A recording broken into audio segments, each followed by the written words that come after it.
वाहिगुरू जी का खालसा वाहिगुरू जी की फतेह। अस्सलाम वालेकुम आदाब अर्ज मैं ਤੁਹਾਡੀ ਹੋਸਟ ਨੀਲਮ ਕੌਰ ਤੇ ਮੈਂ ਟੀਵੀ 84 ਦੇ ਸਾਰੇ ਦਰਸ਼ਕਾਂ ਤੇ ਸਰੋਤਿਆਂ ਨੂੰ ਜੀ ਆਇਆਂ ਕਹਿੰਦੀ ਆ ਪ੍ਰੋਗਰਾਮ ਸੱਚੋ ਸੱਚ ਵਿੱਚ ਜਿਹੜੇ ਇਸ ਪ੍ਰੋਗਰਾਮ ਨਾਲ ਦੇਸ਼ਾਂ ਵਿਦੇਸ਼ਾਂ ਤੋਂ ਜੁੜ ਚੁੱਕੇ ਨੇ। ਖਾਲਸਾ ਅਫੇਅਰ ਸੈਂਟਰ ਦੇ ਸੰਚਾਲਕ ਡਾਕਟਰ ਅਮਰਜੀਤ ਸਿੰਘ ਜੀ ਰੋਜ਼ਾਨਾ ਇਸ ਤਰ੍ਹਾਂ ਸਟੂਡੀਓ 'ਚ ਮਿਲਣਾ ਸ਼ਾਮਿਲ ਨੇ। ਉਹਨਾਂ ਨਾਲ ਗੱਲਬਾਤ ਕਰਕੇ ਅੱਜ ਦੇ ਅਹਿਮ ਇਸ਼ੂਜ਼ ਉੱਪਰ ਉਹਨਾਂ ਤੋਂ ਉਹਨਾਂ ਦਾ ਤਬਸਰਾ ਜਾਣਦੇ ਹਾਂ। ਜੀ ਡਾਕਟਰ ਸਾਹਿਬ ਵਾਹਿਗੁਰੂ ਜੀ का खालसा वाहिगुरू जी की फतेह। हाँ जी नीलम कौर जी ਤੁਹਾਨੂੰ ਵੀ ਤੇ ਦੁਨੀਆ ਭਰ 'ਚ ਬੈਠੇ ਸਾਡੇ ਬਹੁਤ ਹੀ ਪਿਆਰੇ ਸੋਹਣੇ ਸਿਆਣੇ ਟੀਵੀ 84 ਦੇ ਦਰਸ਼ਕਾਂ ਨੂੰ ਵੀ ਵਾਹਿਗੁਰੂ ਜੀ ਕਾ ਖਾਲਸਾ ਵਾਹਿਗੁਰੂ ਜੀ ਕੀ ਫਤਿਹ ਤੇ ਸਾਡੇ ਬਹੁਤ ਹੀ ਪਿਆਰੇ ਮੁਸਲਮਾਨ ਭੈਣਾਂ ਭਰਾਵਾਂ ਨੂੰ अस्सलाम वालेकुम। जी डॉक्टर साहब जी आनू प्रोग्राम सचो सच में बहुत शुक्रिया जी। डॉक्टर साहब आज 13 दिसंबर 2022 मगर नानकशाही संमत 554 ਦਾ ਦਿਨ ਹੈ ਤੇ ਡਾਕਟਰ ਸਾਹਿਬ ਪ੍ਰੋਗਰਾਮ ਸ਼ੁਰੂ ਕਰਨ ਤੋਂ ਪਹਿਲਾਂ ਅਸੀਂ ਦਰਸ਼ਕਾਂ ਤੇ ਸਰੋਤਿਆਂ ਨੂੰ ਹਮੇਸ਼ਾ ਤਰ੍ਹਾਂ ਦੱਸਦੇ ਵਿਊਅਰਸ ਜੇ ਤੁਸੀਂ ਹੱਕ ਤੇ ਸੱਚ ਇਨਸਾਫ ਤੇ ਪੈਰਾ ਦਿੰਦਾ ਇੱਕੋ ਇੱਕ ਚੈਨਲ ਟੀਵੀ 84 ਨੂੰ ਦੇਖਣਾ ਚਾਹੁੰਦੇ ਹੋ ਤਾਂ ਤੁਸੀਂ ਦੇਖ ਸਕਦੇ ਹੋ ਸਪੈਕਟਰਮ ਕੇਬਲ, ਆਰਸੀਐਨ ਕੇਬਲ, ਬੈਲ 5 ਕੇਬਲ ਕੈਨੇਡਾ, roku, ਜਾਦੂ ਬਾਕਸ, ਸ਼ਾਵਾ, ਫੇਸਬੁੱਕ ਟੀਵੀ 84 ਦੀ ਐਪ ਰਾਹੀਂ online streaming and IP box ਤੇ ਤੁਸੀਂ ਟੀਵੀ 84 ਨੂੰ ਦੇਖ ਸਕਦੇ ਹੋ। ਵਿਊਅਰਸ ਜੇ ਤੁਸੀਂ ਟੀਵੀ 84 ਨਾਲ ਜਾਂ ਪ੍ਰੋਗਰਾਮ ਸੱਚੋ ਸੱਚ ਨਾਲ ਫੇਸਬੁੱਕ ਰਾਹੀਂ ਜੁੜੇ ਤਾਂ ਇਸ ਨੂੰ ਵੱਧ ਲਾਈਕ ਕਰੋ ਤੇ ਸ਼ੇਅਰ ਕਰੋ ਅਤੇ ਨਾਲ ਹੀ YouTube ਤੇ ਸਬਸਕ੍ਰਾਈਬ ਵੀ ਕਰੋ। ਇਹ ਵੀ ਦੱਸ ਦਿਓ ਕਿ ਤੁਸੀਂ ਟੀਵੀ 84 ਦੀ ਐਪ ਨੂੰ ਐਂਡਰੋਇਡ ਐਂਡ ਐਪ ਸਟੋਰ ਤੇ ਡਾਊਨਲੋਡ ਕਰਕੇ ਜੋ ਟੀਵੀ 84 ਦੀ ਲਾਈਵ ਸਟ੍ਰੀਮ ਹੈ ਇਸ ਨੂੰ ਤੁਸੀਂ 24 ਆਵਰਸ ਦੇਖ ਸਕਦੇ ਹੋ। ਸੋ ਵਿਊਅਰਸ ਪ੍ਰੋਗਰਾਮ ਦੀ ਸ਼ੁਰੂਆਤ ਕਰਨ ਜਾ ਰਹੇ ਹਾਂ ਦੀ ਸਪਾਂਸਰਸ਼ਿਪ ਦੇ ਬਾਰੇ ਨਾਲ ਕਿ ਅੱਜ ਦੇ ਪ੍ਰੋਗਰਾਮ ਸੱਚੋ ਸੱਚ ਨੂੰ ਸਪਾਂਸਰ ਕੀਤਾ ਗਿਆ ਹੈ ਟੋਰਾਂਟੋ ਤੋਂ ਵੀਰ ਸਿਮਰਨਦੀਪ ਸਿੰਘ ਹੋਰਾਂ ਵੱਲੋਂ। ਸੋ ਇਹਨਾਂ ਬੇਨਤੀ ਕੀਤੀ ਹੈ ਕਿ ਅਸੀਂ ਗੁਰੂ ਗ੍ਰੰਥ ਸਾਹਿਬ ਦਾ ਪੱਲਾ ਫੜੀਏ, ਇਹਨਾਂ ਬਾਬਿਆਂ ਪਿੱਛੇ ਨਾ ਭੱਜੀਏ ਜੋ ਹਾਲਾਤ ਅੱਜ ਬਣ ਗਏ ਹਨ। ਜੇ ਅਸੀਂ ਆਪਣੀਆਂ ਜੜ੍ਹਾਂ ਵੱਲ ਨਾ ਮੁੜੇ ਤਾਂ ਆਉਣ ਵਾਲੀਆਂ ਪੀੜ੍ਹੀਆਂ ਦੇ ਦੇਣਦਾਰ ਹੋਵਾਂਗੇ। ਗੱਲ ਸਾਡੀ ਹੋਣ ਤੇ ਆਈ ਹੋਈ ਹੈ। ਸੋ ਅੱਜ ਦੀ ਸਪਾਂਸਰਸ਼ਿਪ ਲਈ ਅਸੀਂ ਸਿਮਰਨਦੀਪ ਸਿੰਘ ਜੀ ਦਾ ਤਹਿ ਦਿਲ ਤੋਂ ਧੰਨਵਾਦ ਕਰਦੇ ਹਾਂ ਔਰ ਤੁਹਾਨੂੰ ਵੀ ਅਪੀਲ ਤੇ ਬੇਨਤੀ ਕਰਦੇ ਹਾਂ ਕਿ ਤੁਸੀਂ ਪ੍ਰੋਗਰਾਮ ਸੱਚੋ ਸੱਚ ਨੂੰ ਵੱਧ ਤੋਂ ਵੱਧ ਸਪਾਂਸਰ ਕਰੋ। ਸਪਾਂਸਰਸ਼ਿਪ ਲਈ ਤੁਸੀਂ ਸਾਨੂੰ ਕਾਲ ਕਰ ਸਕਦੇ ਸਾਡੇ ਫੋਨ ਨੰਬਰ ਤੇ 5166191984। ਤੁਸੀਂ ਸਾਨੂੰ ਈਮੇਲ ਵੀ ਕਰ ਸਕਦੇ ਹੋ info@tv84.tv ਤੇ। ਸੋ ਵਿਊਅਰਸ ਪਹਿਲੇ ਸੈਗਮੈਂਟ ਦੇ ਵਿੱਚ ਗੱਲਬਾਤ ਕਰਨ ਜਾ ਰਹੇ ਹਾਂ ਚੀਨ ਤੇ ਭਾਰਤ ਦੇ ਵਾਲੇ ਨਾਲ ਕਿ 56 ਇੰਚ ਦੇ ਸੀਨੇ ਵਾਲੇ ਪ੍ਰਧਾਨ ਮੰਤਰੀ ਮੋਦੀ ਦੀ ਸਰਕਾਰ ਚੀਨ ਦੇ ਸਾਹਮਣੇ ਐਵੇਂ ਭੱਜ ਰਹੀ ਹੈ ਜਿਵੇਂ ਗੁਲੇਲ ਸਾਹਮਣੇ ਕਾਂ। ਸੋ ਅਰੁਣਾਚਲ ਪ੍ਰਦੇਸ਼ ਵਿੱਚ ਖਾਦੀ ਕੁੱਟ ਦੀ ਘਟਨਾ ਨੂੰ 3 ਦਿਨ ਲੁਕਾਈ ਰੱਖਿਆ ਤੇ ਹੁਣ ਹੋਮ ਮਿਨਿਸਟਰ ਅਮਿਤ ਸ਼ਾਹ ਦਾਅਵਾ ਕਰ ਰਿਹਾ ਹੈ ਕਿ ਅਸੀਂ ਭਾਰਤ ਦੀ 1 ਇੰਚ ਜ਼ਮੀਨ ਚੀਨ ਨੂੰ ਨਹੀਂ ਲੈਣ ਦੇਵਾਂਗੇ। ਸੋ ਇਸ ਬਾਰੇ ਆਪਾਂ ਗੱਲਬਾਤ ਕਰਨ ਜਾ ਰਹੇ ਹਾਂ। ਸੋ ਅਸੀਂ ਚਾਹਾਂਗੇ ਕਿ ਤੁਸੀਂ ਇਸੇ ਤਰ੍ਹਾਂ ਬਣੇ ਰਹਿਣਾ। ਦੇਖਣ ਸੁਣ ਲਈ ਤੁਹਾਡਾ ਸਭ ਦਾ ਬਹੁਤ ਧੰਨਵਾਦ। ਜੀ ਡਾਕਟਰ ਸਾਹਿਬ ਕੀ ਵਿਚਾਰਾਂ ਨੇ? ਦੇਖੋ ਸਭ ਤੋਂ ਪਹਿਲਾਂ ਤਾਂ ਅਸੀਂ ਅੱਜ ਦੇ ਪ੍ਰੋਗਰਾਮ ਨੂੰ ਸਪਾਂਸਰ ਕਰਨ ਲਈ ਟੋਰਾਂਟੋ ਤੋਂ ਸਾਡੇ ਨੌਜਵਾਨ ਵੀਰ ਸਿਮਰਨਦੀਪ ਸਿੰਘ ਉਹਨਾਂ ਦਾ ਸ਼ੁਕਰੀਆ ਅਦਾ ਕਰਦੇ। ਨਾਲ ਦੀ ਨਾਲ ਅਸੀਂ ਕੱਲ੍ਹ ਦੇ ਪ੍ਰੋਗਰਾਮ ਨੂੰ ਜਿੰਨਾ ਚੰਗਾ ਹੁੰਗਾਰਾ ਸਾਡੇ ਵਿਊਅਰਸ ਵੱਲੋਂ ਮਿਲਿਆ ਕਿਉਂਕਿ ਅਜੇ ਇਹ ਖਬਰ ਇਨ ਦਾ ਮੇਕਿੰਗ ਸੀ। ਇੰਡੀਆ 'ਚ ਪਾਰਲੀਮੈਂਟ ਦਾ ਸੈਸ਼ਨ ਚੱਲ ਰਿਹਾ ਸੀ ਔਰ 3 ਦਿਨ ਉਹਨਾਂ ਨੇ ਇਸ ਖਬਰ ਨੂੰ ਦਬਾ ਕੇ ਰੱਖਿਆ ਕਿ ਤਵਾਂਗ ਸੈਕਟਰ ਦੇ ਵਿੱਚ ਜਿਸ ਨੂੰ ਚੀਨ ਵਾਲੇ ਯੰਗਸੇ ਕਹਿੰਦੇ ਨੇ ਕਿ ਉੱਥੇ ਕਿਵੇਂ aggressive Chinese People's Liberation Army ਵਾਲਿਆਂ ਨੇ ਇੰਡੀਅਨ ਪੋਸਟ ਦੇ ਉੱਤੇ ਆ ਕੇ ਧਾਵਾ ਬੋਲਿਆ ਔਰ 3 ਯੂਨਿਟਸ ਇੰਡੀਅਨ ਆਰਮੀ ਦੀਆਂ ਜਿਹੜੀਆਂ ਉੱਥੇ ਸੀ ਜਿਨ੍ਹਾਂ ਦੇ ਵਿੱਚ ਸਿੱਖ ਲਾਈਟ ਇਨਫੈਂਟਰੀ ਦਾ ਵੀ ਨਾਂ ਆ ਗਿਆ ਔਰ ਜਾਟ ਰੈਜੀਮੈਂਟ ਔਰ ਇੱਕ ਸ਼ਾਇਦ ਗੜਵਾਲ ਜਾਂ ਕੋਈ ਉਹਨਾਂ ਦੇ ਨਾਲ ਝੜਪ ਹੋਈ ਔਰ 20 ਤੋਂ ਜ਼ਿਆਦਾ ਭਾਰਤੀ ਫੌਜੀ ਜਿਨ੍ਹਾਂ 'ਚ ਬਹੁਤ ਸਾਰਿਆਂ ਦੀਆਂ ਹੱਡੀਆਂ ਟੁੱਟੀਆਂ ਨੇ ਜਿਹੜੇ ਗੁਹਾਟੀ ਹਸਪੀਟਲ 'ਚ ਨੇ ਉਹ ਉੱਥੇ ਜ਼ਖਮੀ ਹੋਏ ਔਰ ਚੀਨ ਵਾਲੇ ਆਪਣਾ ਐਕਸ਼ਨ ਕਰਕੇ ਵਾਪਸ ਆਪਣੀ ਪੋਸਟ ਦੇ ਉੱਤੇ ਚਲੇ ਗਏ। ਚੀਨੀ ਸੋਲਜਰ ਕਿੰਨੇ ਸੀ ਉਹਨਾਂ ਦੀ ਗਿਣਤੀ ਜਿਹੜੀ ਹੈ 300 ਤੋਂ ਲੈ ਕੇ 500 ਤੱਕ ਦੱਸੀ ਜਾ ਰਹੀ ਹੈ ਔਰ ਜੇ ਭਾਰਤੀ ਫੌਜ ਦੀਆਂ 3 ਰੈਜੀਮੈਂਟਾਂ ਦੀਆਂ ਅੱਡ-ਅੱਡ ਯੂਨਿਟਸ ਸੀ। ਸੋ ਇਸ ਵਾਰ ਇਸ ਕਿਸਮ ਦਾ ਕੋਈ ਇਹ ਨਹੀਂ ਹੈ ਜੋ ਗਲਵਾਨ ਵੇਲੇ ਸੀ ਕਿ ਜੀ ਸਾਡੇ ਫੌਜੀ ਘੱਟ ਸੀ ਤੇ ਉਹਨਾਂ ਨੇ ਚਾਈਨੀਜ਼ ਨੇ ਆਊਟ ਨੰਬਰ ਕੀਤਾ। ਸੋ ਇਹ ਘਟਨਾ ਜਿਸ ਦੀ ਅਹਿਮੀਅਤ ਨੂੰ ਅਸੀਂ ਇਮੀਡੀਏਟਲੀ ਚੰਗੀ ਤਰ੍ਹਾਂ ਸਮਝ ਲਿਆ ਸੀ ਕਿ ਭਾਈ ਇਹਦੇ ਨਾਲ ਕੀ ਜੁੜਿਆ ਹੋਇਆ ਕਿਉਂਕਿ ਪਹਿਲਾਂ ਜਦੋਂ ਅਸੀਂ 2017 ਦੇ ਵਿੱਚ ਡੋਕਲਾਮ ਦੇ ਹਵਾਲੇ ਨਾਲ ਦੇਖਿਆ ਉਹ ਇੱਕੋ ਇੱਕ ਥਾਂ ਹੈ ਜਿੱਥੇ ਭੂਟਾਨ ਦਾ ਬਾਰਡਰ ਲੱਗਦਾ ਉੱਥੇ ਇੰਡੀਆ ਨਾਲ ਬਾਰਡਰ ਤਾਂ ਲੱਗਦਾ ਨਹੀਂ ਸੀ ਪਰ ਇੰਡੀਆ ਨੂੰ ਟੈਸਟ ਕਰਨ ਦੇ ਲਈ ਜਾਂ ਇਹ ਕਹੋ ਵੀ ਚੀਨ ਦਾ ਇਹ ਟਰਾਇਲ ਬੈਲੂਨ ਸੀ ਡੋਕਲਾਮ 'ਚ ਉੱਥੇ ਭਾਰਤ ਨੇ ਜਿਹੜਾ ਹੈ ਉਹ ਲੋੜ ਤੋਂ ਜ਼ਿਆਦਾ ਹੌਸਲਾ ਦਿਖਾਉਣ ਦੀ ਕੋਸ਼ਿਸ਼ ਕੀਤੀ ਔਰ ਕੁੱਟ ਵੀ ਖਾਧੀ, ਫੌਜ ਵੀ ਵਾਪਸ ਜਿਹੜੀ ਹੈ ਉਹ ਉਹਨਾਂ ਨੂੰ ਉੱਥੋਂ ਕੱਢਣੀ ਪਈ, ਕਿਉਂਕਿ ਭੂਟਾਨ ਦੀ ਤਾਂ ਫੋਰਨ ਪਾਲਿਸੀ ਇੰਡੀਆ ਦੇ ਕੋਲ ਹੈ, ਜੋ ਉਹਨਾਂ ਦੀ ਡੀਲ ਹੋਈ ਸ਼ੁਰੂ ਦੇ ਵਿੱਚ। ਔਰ ਚਾਈਨਾ ਹਮੇਸ਼ਾ ਹੀ ਜਿਹੜੀਆਂ ਆਪਣੀਆਂ 5 ਉਂਗਲਾਂ ਕਹਿੰਦਾ ਹੈ, 5 ਫਿੰਗਰਸ, ਉਸ ਦੇ ਵਿੱਚ ਭੂਟਾਨ ਉਹਨਾਂ ਦੀ ਟੈਰੀਟਰੀ ਹੈ।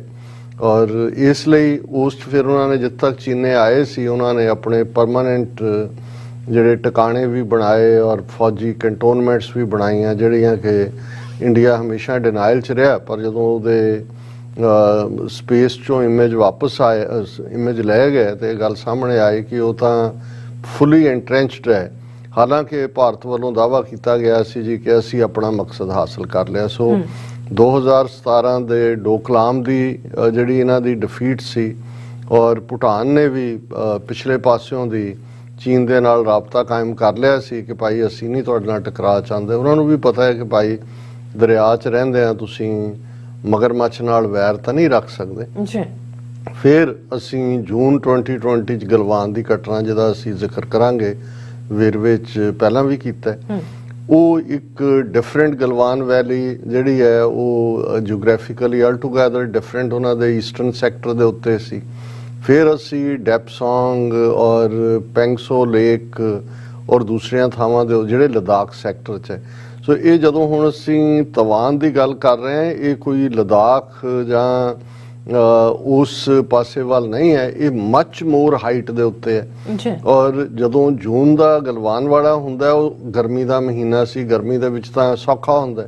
ਹੁਣ ਜਿਹੜਾ ਚਾਈਨਾ ਦਾ ਜਦੋਂ ਕਿ ਦਸੰਬਰ ਮਹੀਨਾ ਸ਼ੁਰੂ ਹੋ ਗਿਆ, ਔਰ ਇਹ ਤਵਾਂਗ ਬਹੁਤ ਹਾਈਟ ਦੇ ਉੱਤੇ ਆ ਅਰੁਣਾਚਲ, ਔਰ ਵਿੰਟਰ ਦੇ ਵਿੱਚ ਤਾਂ ਇਹਨਾਂ ਦੇ ਫੌਜੀਆਂ ਦੇ ਕੋਲ ਜਾਂ ਦੂਜਿਆਂ ਕੋਲ ਕੋਈ ਇਕਵਿਪਮੈਂਟ ਵੀ ਨਹੀਂ ਹੈ। ਔਰ ਇਸ ਗੱਲ ਦਾ ਧਿਆਨ ਰਹੇ ਕਿ 62 ਦੀ ਵਾਰ ਵੀ ਜਿਹੜੀ ਅਕਤੂਬਰ ਮਹੀਨੇ, ਕਿਉਂਕਿ ਇੱਥੇ ਸਨੋ ਬਹੁਤ ਪਹਿਲਾਂ ਸ਼ੁਰੂ ਹੋ ਜਾਂਦੀ ਹੈ, ਆਲਰੇਡੀ ਸਨੋ ਲੇਡਨ ਹਿਲਸ ਹੈਗੀਆਂ ਨੇ। ਸੋ ਉਸ ਲਿਹਾਜ਼ ਦੇ ਨਾਲ ਚੀਨ ਦੇ ਦੋਵੇਂ ਤਿੰਨੋਂ ਹੀ ਮੂਵ ਜਿਹੜੇ ਸੀ, ਇਹ ਬੜੇ ਸਮਾਰਟ ਮੂਵ ਨੇ।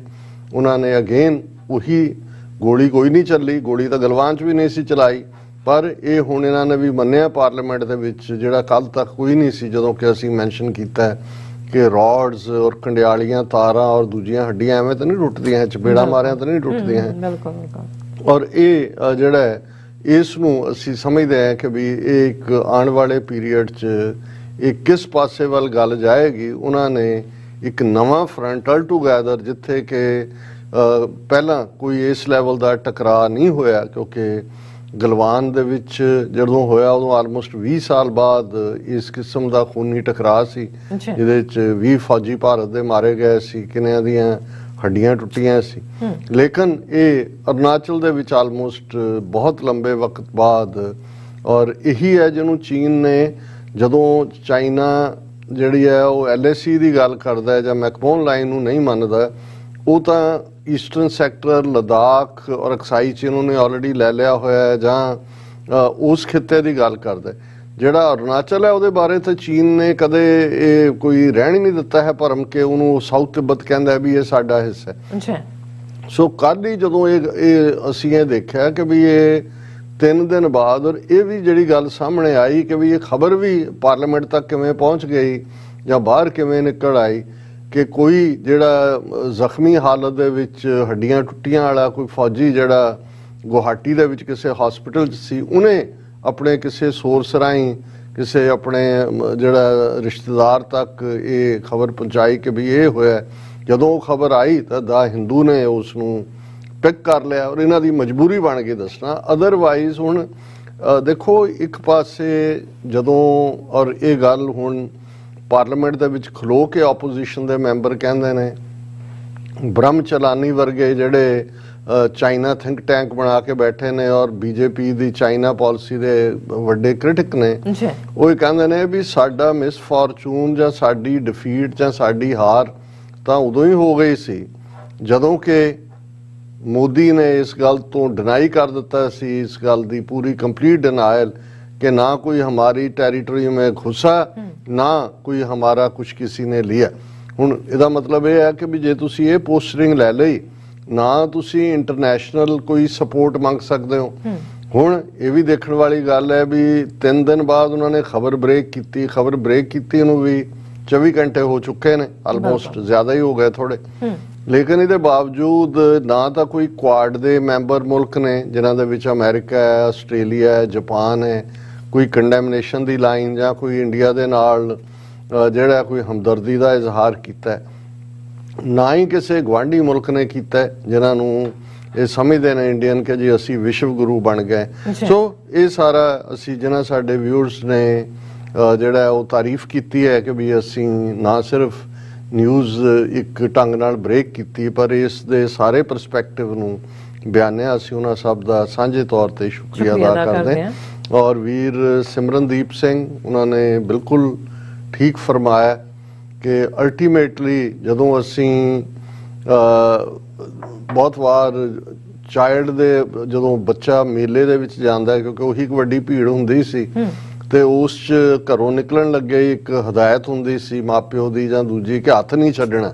ਨਹੀਂ ਤੇ ਬਹੁਤ ਛੋਟੇ ਬੱਚੇ ਤਾਂ ਮਾਂ ਦੇ ਨਾਲ ਲਿਪਟੇ ਹੁੰਦੇ ਸੀ, ਉਹਨੇ ਚੁੰਨੀ ਜਾਂ ਆਂਚਲ ਜਾਂ ਘੱਗਰਾ ਫੜਿਆ ਹੁੰਦਾ ਸੀ ਕਿ ਵੀ ਗਵਾਚ ਨਹੀਂ ਤਾਂ ਗਵਾਚ ਜਾਏਗਾ।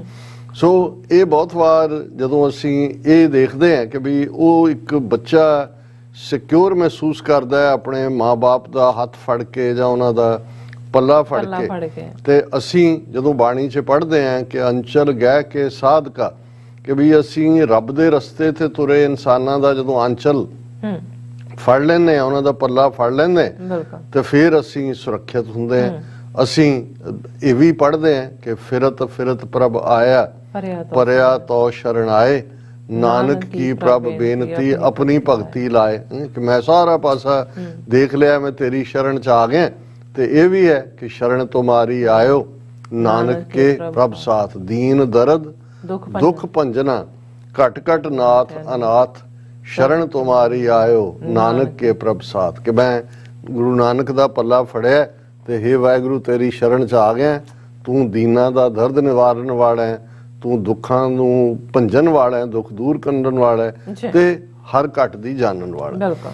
ਸੋ ਜਦੋਂ ਅਸੀਂ ਦਸਵੇਂ ਪਾਤਸ਼ਾਹ ਦੇ ਫਰਮਾਨ, ਕਿਉਂਕਿ ਇਹ ਸਮਝਣਾ ਜ਼ਰੂਰੀ ਹੈ ਕਿ ਵੀ ਬੇਸ਼ੱਕ 1708 ਦੇ ਵਿੱਚ ਦਸਵੇਂ ਪਾਤਸ਼ਾਹ ਨੇ ਗੁਰੂ ਗ੍ਰੰਥ ਸਾਹਿਬ ਨੂੰ ਗੁਰਗੱਦੀ ਬਖਸ਼ੀ ਤੇ ਫਰਮਾਇਆ ਸਭ ਸਿੱਖਣ ਕੋ ਹੁਕਮ ਹੈ ਗੁਰੂ ਮਾਨਿਓ ਗ੍ਰੰਥ, ਪਰ ਬਾਣੀ ਦਾ ਸ਼ਬਦ ਦਾ ਜਾਂ ਜਿਸ ਦੇ ਲਈ ਕਿਸੇ ਵੇਲੇ ਸ਼ਬਦ ਦਾ ਅਵਤਾਰ ਗੁਰੂ ਗ੍ਰੰਥ ਸਾਹਿਬ ਕਿਹਾ ਜਾਂਦਾ ਸੀ, ਇਹ ਤਾਂ ਗੁਰੂ ਨਾਨਕ ਸਾਹਿਬ ਨੇ ਹੀ ਇਸ ਦੀ ਅਹਿਮੀਅਤ ਔਰ ਇਸ ਨੂੰ ਸਭ ਤੋਂ ਉੱਚਾ ਦਰਜਾ।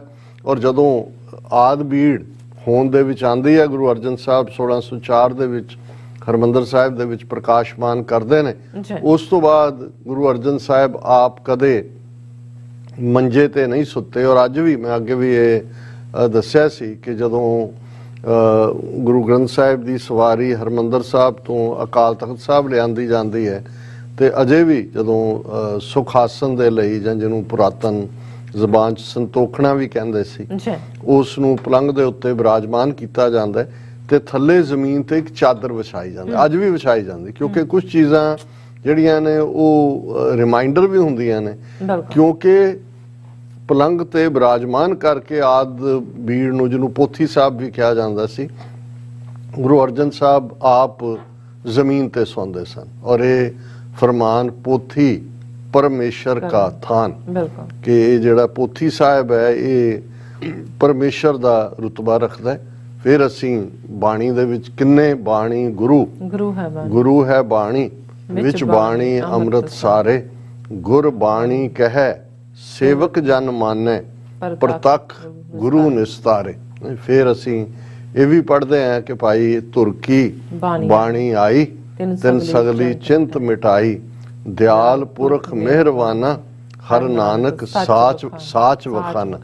ਕਿ ਸੱਚ ਵਖਾਨ ਹੈ ਕਿਉਂਕਿ ਇਹ ਤੁਰਕੀ ਬਾਣੀ ਆਈ ਔਰ ਪਰਮੇਸ਼ਰ ਦਿੱਤਾ ਬੰਨਾ, ਦੁੱਖ ਰੋਗ ਕਾ ਡੇਰਾ ਪੰਨਾ, ਆਨੰਦ ਕਰੇ ਨਰ ਨਾਰੀ ਹਰ ਹਰ ਪ੍ਰਭ ਕਿਰਪਾ ਧਾਰੀ, ਸੰਤੋ ਸੁਖ ਹੋਆ ਸਭ ਥਾਈ, ਪਾਰ ਬ੍ਰਹਮ ਪੂਰਨ ਪਰਮੇਸ਼ਰ ਰਵ ਰਿਹਾ ਸਭਨੀ ਜਾਈ, ਤੁਰਕੀ ਬਾਣੀ ਆਈ। ਸੋ ਪਹਿਲਾਂ ਇਹ ਬਿਆਨਿਆ ਕਿ ਭਾਈ ਇਹ ਬੰਨਾ ਹੈ, ਇਹ ਸਹਾਰਾ ਦੇ ਦਿੱਤਾ ਹੈ ਰੱਬ ਨੇ। ਜਦੋਂ ਅਸੀਂ ਕਿਸੇ ਕੰਢੇ ਪਹੁੰਚ ਜਾਂਦੇ ਹਾਂ ਕਿਸੇ ਸਹਾਰੇ ਦੇ ਨਾਲ, ਇਹ ਹੈ ਪਰਮੇਸ਼ਰ ਦਿੱਤਾ ਬੰਨਾ, ਦੁੱਖ ਰੋਗ ਕਾ ਡੇਰਾ ਪੰਨਾ। ਔਰ ਚਾਰ ਚਫੇਰੇ ਆਨੰਦ ਹੈ ਕਿਉਂਕਿ ਤੁਰਕੀ ਬਾਣੀ ਆਈ ਹੈ। ਔਰ ਇਸ ਨੇ ਜਿਹੜਾ ਹੈ ਉਹ ਸਾਰੀ ਦੁਬਿਧਾ ਦੂਰ ਕਰ ਦਿੱਤੀ ਜੀ। ਹੈ। ਔਰ 10ਵੇਂ ਪਾਤਸ਼ਾਹ ਨੇ ਉਸੇ ਹੀ ਪੋਥੀ ਸਾਹਿਬ ਆਦਿ ਬੀੜ ਦੇ ਵਿੱਚ 9ਵੇਂ ਪਾਤਸ਼ਾਹ ਦੀ ਬਾਣੀ ਸ਼ਾਮਲ ਕਰਕੇ ਜਿਹੜੀ ਫਾਈਨਲ ਬੀੜ ਦਮਦਮਾ ਸਾਹਿਬ ਦੇ ਮੁਕਾਮ ਤੇ ਤਿਆਰ ਕੀਤੀ, ਉਸ ਨੂੰ ਗੁਰਗੱਦੀ ਬਖਸ਼ਦੇ ਆ। ਗੁਰੂ ਗ੍ਰੰਥ ਔਰ ਗੁਰੂ ਪੰਥ, ਇੱਕ ਪਾਸੇ ਗੁਰੂ ਪੰਥ ਦੇ ਵਿੱਚ ਗੁਰੂ ਆਪ ਵਸਦਾ ਹੈ, ਕਿਉਂਕਿ 10ਵੇਂ ਪਾਤਸ਼ਾਹ ਨੇ ਗੁਰੂ ਪੰਥ ਜਿਹੜਾ ਪੰਜ ਪਿਆਰਿਆਂ ਦੇ ਰੂਪ ਵਿੱਚ, ਜਿਸ ਦਾ 1699 ਈਸਵੀ ਦੀ ਵਿਸਾਖੀ ਨੂੰ ਜਿਹੜਾ ਪੰਥ ਪ੍ਰਗਟ ਹੁੰਦਾ ਹੈ, ਜਿਹੜਾ ਲਗਭਗ 230 ਸਾਲ ਉਹੀ ਥਾਟ ਜਿਹੜਾ ਗੁਰੂ ਨਾਨਕ ਸਾਹਿਬ ਦਾ ਸੀ, ਜਿਸ ਨੂੰ ਗੁਰੂ ਸਾਹਿਬ ਨੇ ਫਰਮਾਇਆ ਸੱਤਾ ਔਰ ਬਲਵੰਡ ਦੀ ਵਾਰ 'ਚ ਅਸੀਂ ਪੜ੍ਹਦੇ ਹਾਂ, ਜੋਤ ਓਹਾ ਜੁਗਤ ਸਾਏ ਸਹਿ ਕਾਇਆ ਫੇਰ ਪਲਟੀਏ। ਸਿਰਫ ਸਰੀਰ ਬਦਲੇ, ਉਹੀ ਗੁਰੂ ਨਾਨਕ ਸਾਹਿਬ ਤੋਂ ਜੋਤ ਚਲੀ ਆਈ ਔਰ ਪੰਜ ਪਿਆਰਿਆਂ ਨੂੰ ਅੰਮ੍ਰਿਤ ਦੀ ਦਾਤ ਬਖਸ਼ ਕੇ ਫਿਰ ਵੀਰ ਆਸਨ ਹੋ ਕੇ ਉਹਨਾਂ ਤੋਂ ਆਪ ਗੁਰੂ ਨੇ ਅੰਮ੍ਰਿਤ ਮੰਗਿਆ। ਖਾਲਸੇ ਨੂੰ ਜੋ ਰੁਤਬਾ ਗੁਰੂ ਨੇ ਬਖਸ਼ਿਆ, ਜਦੋਂ ਅਸੀਂ ਸੰਗਤ ਨੂੰ ਵੀ ਐਡਰੈਸ ਕਰਦੇ ਹਾਂ, ਪਹਿਲਾਂ ਅਸੀਂ ਦੀਵਾਨ ਹਾਲ ਦੇ ਅੰਦਰ ਜਾਂਦੇ ਹਾਂ, ਗੁਰੂ ਗ੍ਰੰਥ ਸਾਹਿਬ ਦੇ ਅੱਗੇ ਨਤ ਮਸਤਕ ਹੁੰਦੇ ਆ, ਮਸਤਕ ਨਤ ਹੁੰਦਾ, ਝੁਕ ਜਾਣਾ, ਸਾਡਾ ਮੱਥਾ ਝੁਕਦਾ ਹੈ ਔਰ ਉਹ ਚਵਰ ਛਤਰ ਤਖਤ ਦੇ ਮਾਲਕ ਨੇ। ਫਿਰ ਅਸੀਂ ਸੰਗਤ ਵੱਲ ਮੁੜਦੇ ਹਾਂ ਔਰ ਫਤਿਹ ਬੁਲਾਉਂਦੇ ਹਾਂ ਸੰਗਤ ਨੂੰ। ਔਰ ਇਹੀ ਕਾਰਨ ਹੈ ਕਿ ਜਦੋਂ ਐਡਰੈਸ ਵੀ ਕੀਤਾ ਜਾਂਦਾ ਹੈ ਕੋਈ ਸਪੀਕਰ ਜਾਂ ਦੂਜੇ, ਤੇ ਉਹ ਗੁਰੂ ਖਾਲਸਾ ਜੀ ਕਹਿੰਦਾ, ਕਿਉਂਕਿ ਗੁਰੂ ਗ੍ਰੰਥ ਸਾਹਿਬ ਦੀ ਹਜ਼ੂਰੀ 'ਚ ਤਾਂ ਬੈਠੇ ਹੈ। ਰੂਹਾਨੀਅਤ ਦੀ ਦੁਨੀਆ ਦੇ ਵਿੱਚ ਫਾਈਨਲ ਰੁਤਬਾ ਔਰ ਸਭ ਤੋਂ ਉੱਚਾ ਰੁਤਬਾ, ਐਟਰਨਲ ਰੁਤਬਾ ਗੁਰੂ ਗ੍ਰੰਥ ਸਾਹਿਬ ਦਾ ਹੈ, ਪਰ ਦੁਨਿਆਵੀ ਰੂਪ ਦੇ ਵਿੱਚ ਗੁਰੂ ਪੰਥ ਦੇ ਕੋਲ ਸਾਰੇ ਫੈਸਲੇ ਕਰਨ ਦਾ ਹੱਕ ਹੈ। ਪਰ ਗੁਰੂ ਗ੍ਰੰਥ ਸਾਹਿਬ ਦੇ ਉਪਦੇਸ਼ਾਂ ਦੀ ਰੌਸ਼ਨੀ 'ਚ, ਗੁਰੂ ਗ੍ਰੰਥ ਸਾਹਿਬ ਦੀ ਹਜ਼ੂਰੀ ਦੇ ਵਿੱਚ ਜਿਹੜਾ ਗੁਰਮਤਿ ਹੈ, ਇਹੀ ਫਾਈਨਲ ਡਿਸੀਜਨ ਹੁੰਦਾ ਹੈ, ਕਿਉਂਕਿ 10ਵੇਂ ਪਾਤਸ਼ਾਹ ਨੇ ਇਹ ਰੁਤਬਾ ਬਖਸ਼ਿਆ, ਖਾਲਸਾ ਮੇਰੋ रूप है खास, खालसे में हों करो निवास, खालसा मेरी जान की जान, खालसा मेरो प्राण को प्राण, खालसा मेरो मैं खालसे का ओत पोत सागर बुंदेरो। कि जिवें ਸਮੁੰਦਰ ਦੇ ਪਾਣੀਆਂ ਵਿੱਚ ਬੂੰਦਾਂ ਇੱਕ ਦੂਸਰੇ ਦੇ ਵਿੱਚ ਓਤ ਪਰੋਤ ਨੇ, ਇਵੇਂ ਮੈਂ ਖਾਲਸੇ ਦੇ ਵਿੱਚ ਵਸਿਆ ਹੋਇਆ। ਸੋ ਸਾਡੇ ਲਈ ਜੇ ਅਸੀਂ ਗੁਰੂ ਗ੍ਰੰਥ ਸਾਹਿਬ ਦਾ ਪੱਲਾ ਫੜਦੇ ਹਾਂ, ਬਾਣੀ ਤੇ ਆਧਾਰਿਤ ਸਾਡਾ ਜੀਵਨ ਹੁੰਦਾ ਹੈ, ਸਭ ਸਿੱਖਣ ਕੋ ਹੁਕਮ ਹੈ ਗੁਰੂ ਮਾਨਿਓ ਗ੍ਰੰਥ, ਪਰ ਨਾਲ ਇਹ ਵੀ ਯਾਦ ਦਹਾਨੀ ਕਰਵਾਈ ਕਿ ਜੋ ਪ੍ਰਭ ਕੋ ਮਿਲ ਬੋਚ ਹੈ ਖੋਜ ਸ਼ਬਦ ਮੈਂ ਲੈ। ਸ਼ਬਦ ਦੇ ਨਾਲ ਅਸੀਂ ਸਿਰਫ ਮੱਥਾ ਟੇਕਣਾ ਜਾਂ ਪਰਿਕਰਮਾ ਕਰਕੇ ਬੈਠ ਜਾਣਾ ਜਾਂ ਅੱਖਾਂ ਬੰਦ ਕਰਕੇ ਸੁਣ ਲੈਣਾ, ਇਹ ਨਹੀਂ ਹੈ। ਸਾਨੂੰ ਜਿਹਨੂੰ ਗੁਰਬਾਣੀ ਨੇ ਯਾਦ ਦਹਾਨੀ ਕਰਵਾਈ, ਬੰਦੇ ਖੋਜ ਦਿਲ ਹਰ ਰੋਜ਼ ਨਾ ਫਿਰ ਪਰੇਸ਼ਾਨੀ ਮਾਹੇ। ਜੇ ਪਰੇਸ਼ਾਨੀਆਂ ਤੋਂ ਬਚਣਾ ਤੇ ਫਿਰ ਰੋਜ਼ਾਨਾ ਆਪਣੇ ਦਿਲ ਨੂੰ ਖੋਜਣਾ ਹੋਏਗਾ, ਦਿਲ ਦੇ ਅੰਦਰ ਸ਼ਬਦ ਨੂੰ ਪ੍ਰਕਾਸ਼ਮਾਨ ਕਰਨਾ ਹੋਏਗਾ, ਕਿਉਂਕਿ ਸਾਹਿਬ ਮੇਰਾ ਨੀਤ ਨਵਾਂ ਸਦਾ ਸਦਾ ਦਾਤਾਰ।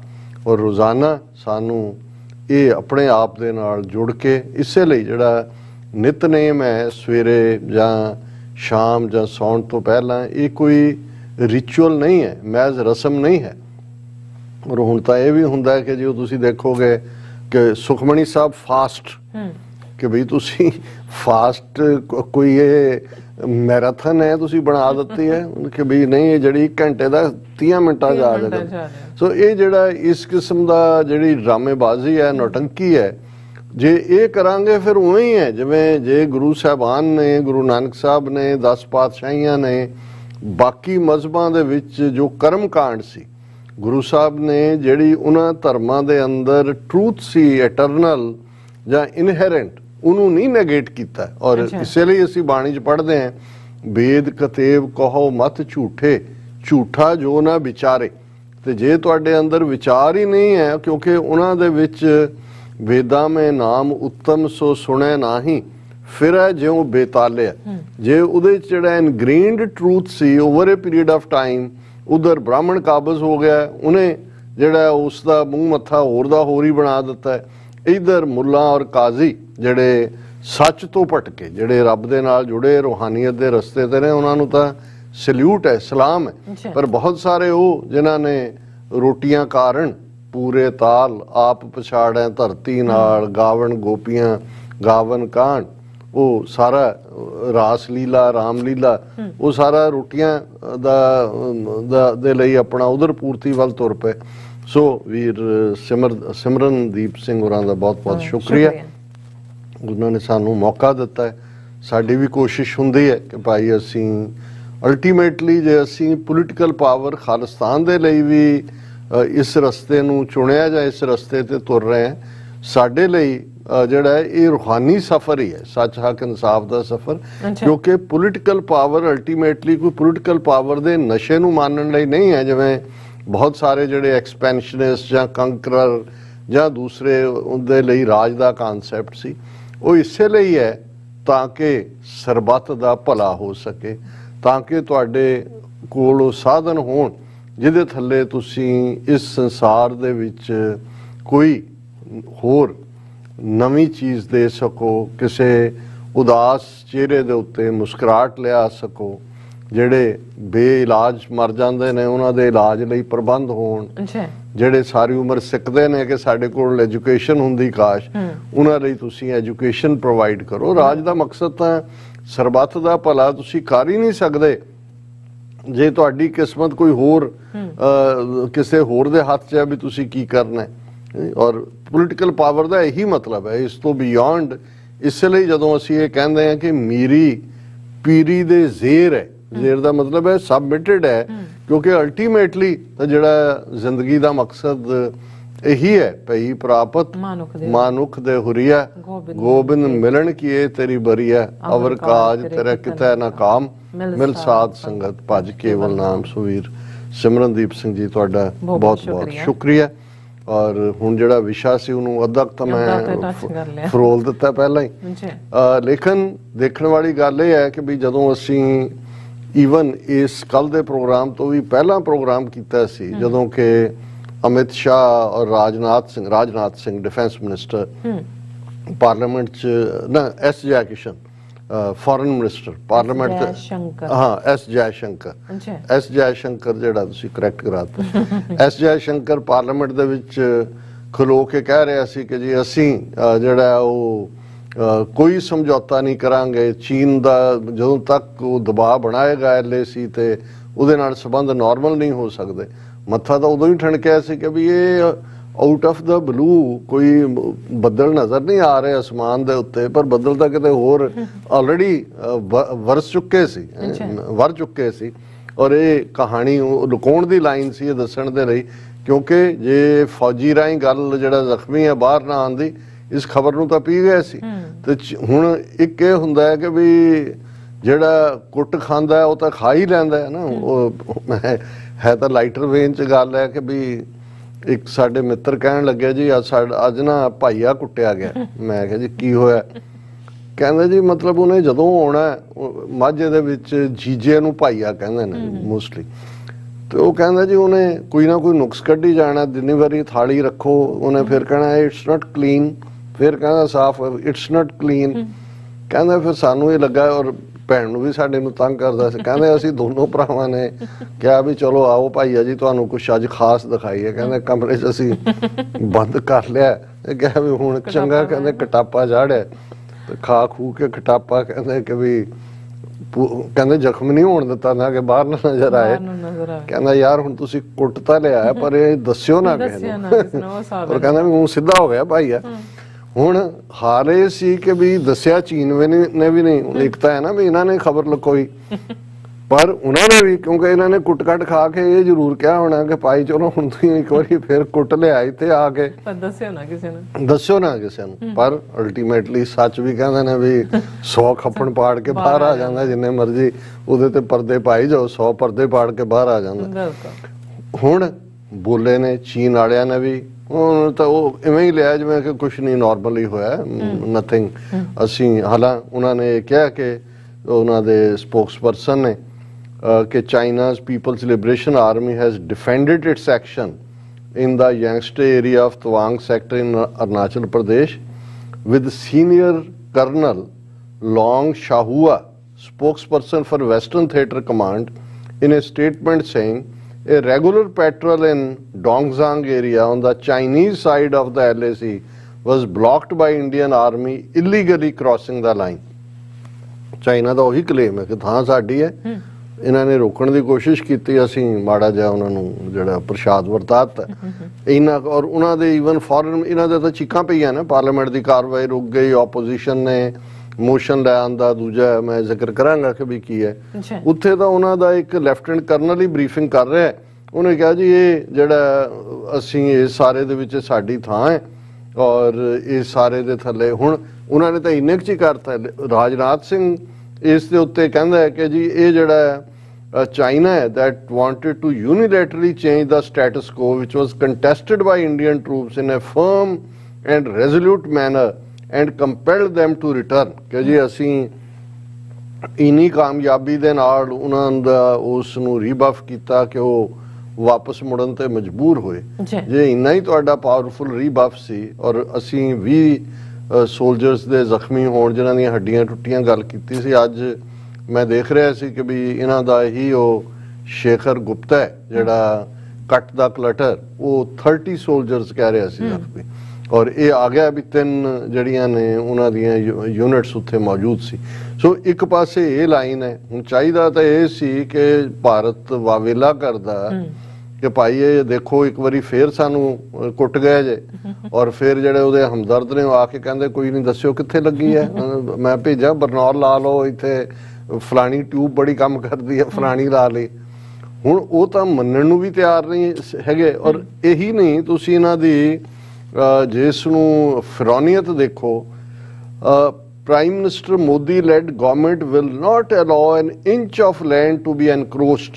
ਅਮਿਤ ਸ਼ਾਹ ਬਿਆਨ ਦੇ ਰਿਹਾ ਔਰ ਤੁਸੀਂ ਠੀਕ ਕਿਹਾ ਕਿ 56 ਇੰਚ ਦੇ ਸੀਨੇ ਵਾਲੀ ਮੋਦੀ ਸਰਕਾਰ ਪਹਿਲਾਂ ਵੀ, ਔਰ ਇਹ ਅਮਿਤ ਸ਼ਾਹ ਇਬ ਕੀ ਬਾਰ ਮਾਰ ਤੋਂ ਦੇਖੋ, ਉਹ ਕਹਿੰਦਾ ਜੀ ਸਾਡੀ ਸਰਕਾਰ 1 ਵੀ ਇੰਚ ਜਿਹੜੀ ਆ ਉਹ ਕਿਸੇ ਨੂੰ ਲੈਣ ਨਹੀਂ ਦੇਗੀ, ਐਨਕਰੋਚ ਨਹੀਂ ਕਰਨ ਦੇਗੀ। ਔਰ ਇਹ ਇਹਨਾਂ ਦੇ ਆਪਣੇ ਐਕਸਪਰਟ ਕਹਿੰਦੇ ਨੇ, ਮੈਂ ਅਕਸਰ ਪ੍ਰਵੀਨ ਸਾਨੀ ਜਿਹੜਾ ਇਹਨਾਂ ਦਾ ਹੀ ਹੈ ਐਕਸਪਰਟ, ਇਹਨਾਂ ਦੀ ਫੌਜ ਦਾ ਹੀ ਅਫਸਰ ਰਿਹਾ, ਉਹਨੇ ਕਿਉਂਕਿ ਆਮ ਜਿਹੜੀ ਚੱਲ ਰਿਹਾ ਸੀ ਪ੍ਰਚਲਿਤ ਕਿ ਇਹ ਸਾਰੇ 'ਚ ਜਿਹੜਾ ਪਹਿਲਾ ਟਕਰਾਅ ਹੋਇਆ ਉਹਦੇ 'ਚ 1000 ਸਕੁਅਰ ਕਿਲੋਮੀਟਰ ਟੈਰੀਟਰੀ ਚਾਈਨਾ ਨੇ ਲਈ ਹੈ, ਉਹਨੇ 2000 ਸਕੁਅਰ ਕਿਲੋਮੀਟਰ ਤੋਂ ਵੀ ਜ਼ਿਆਦਾ।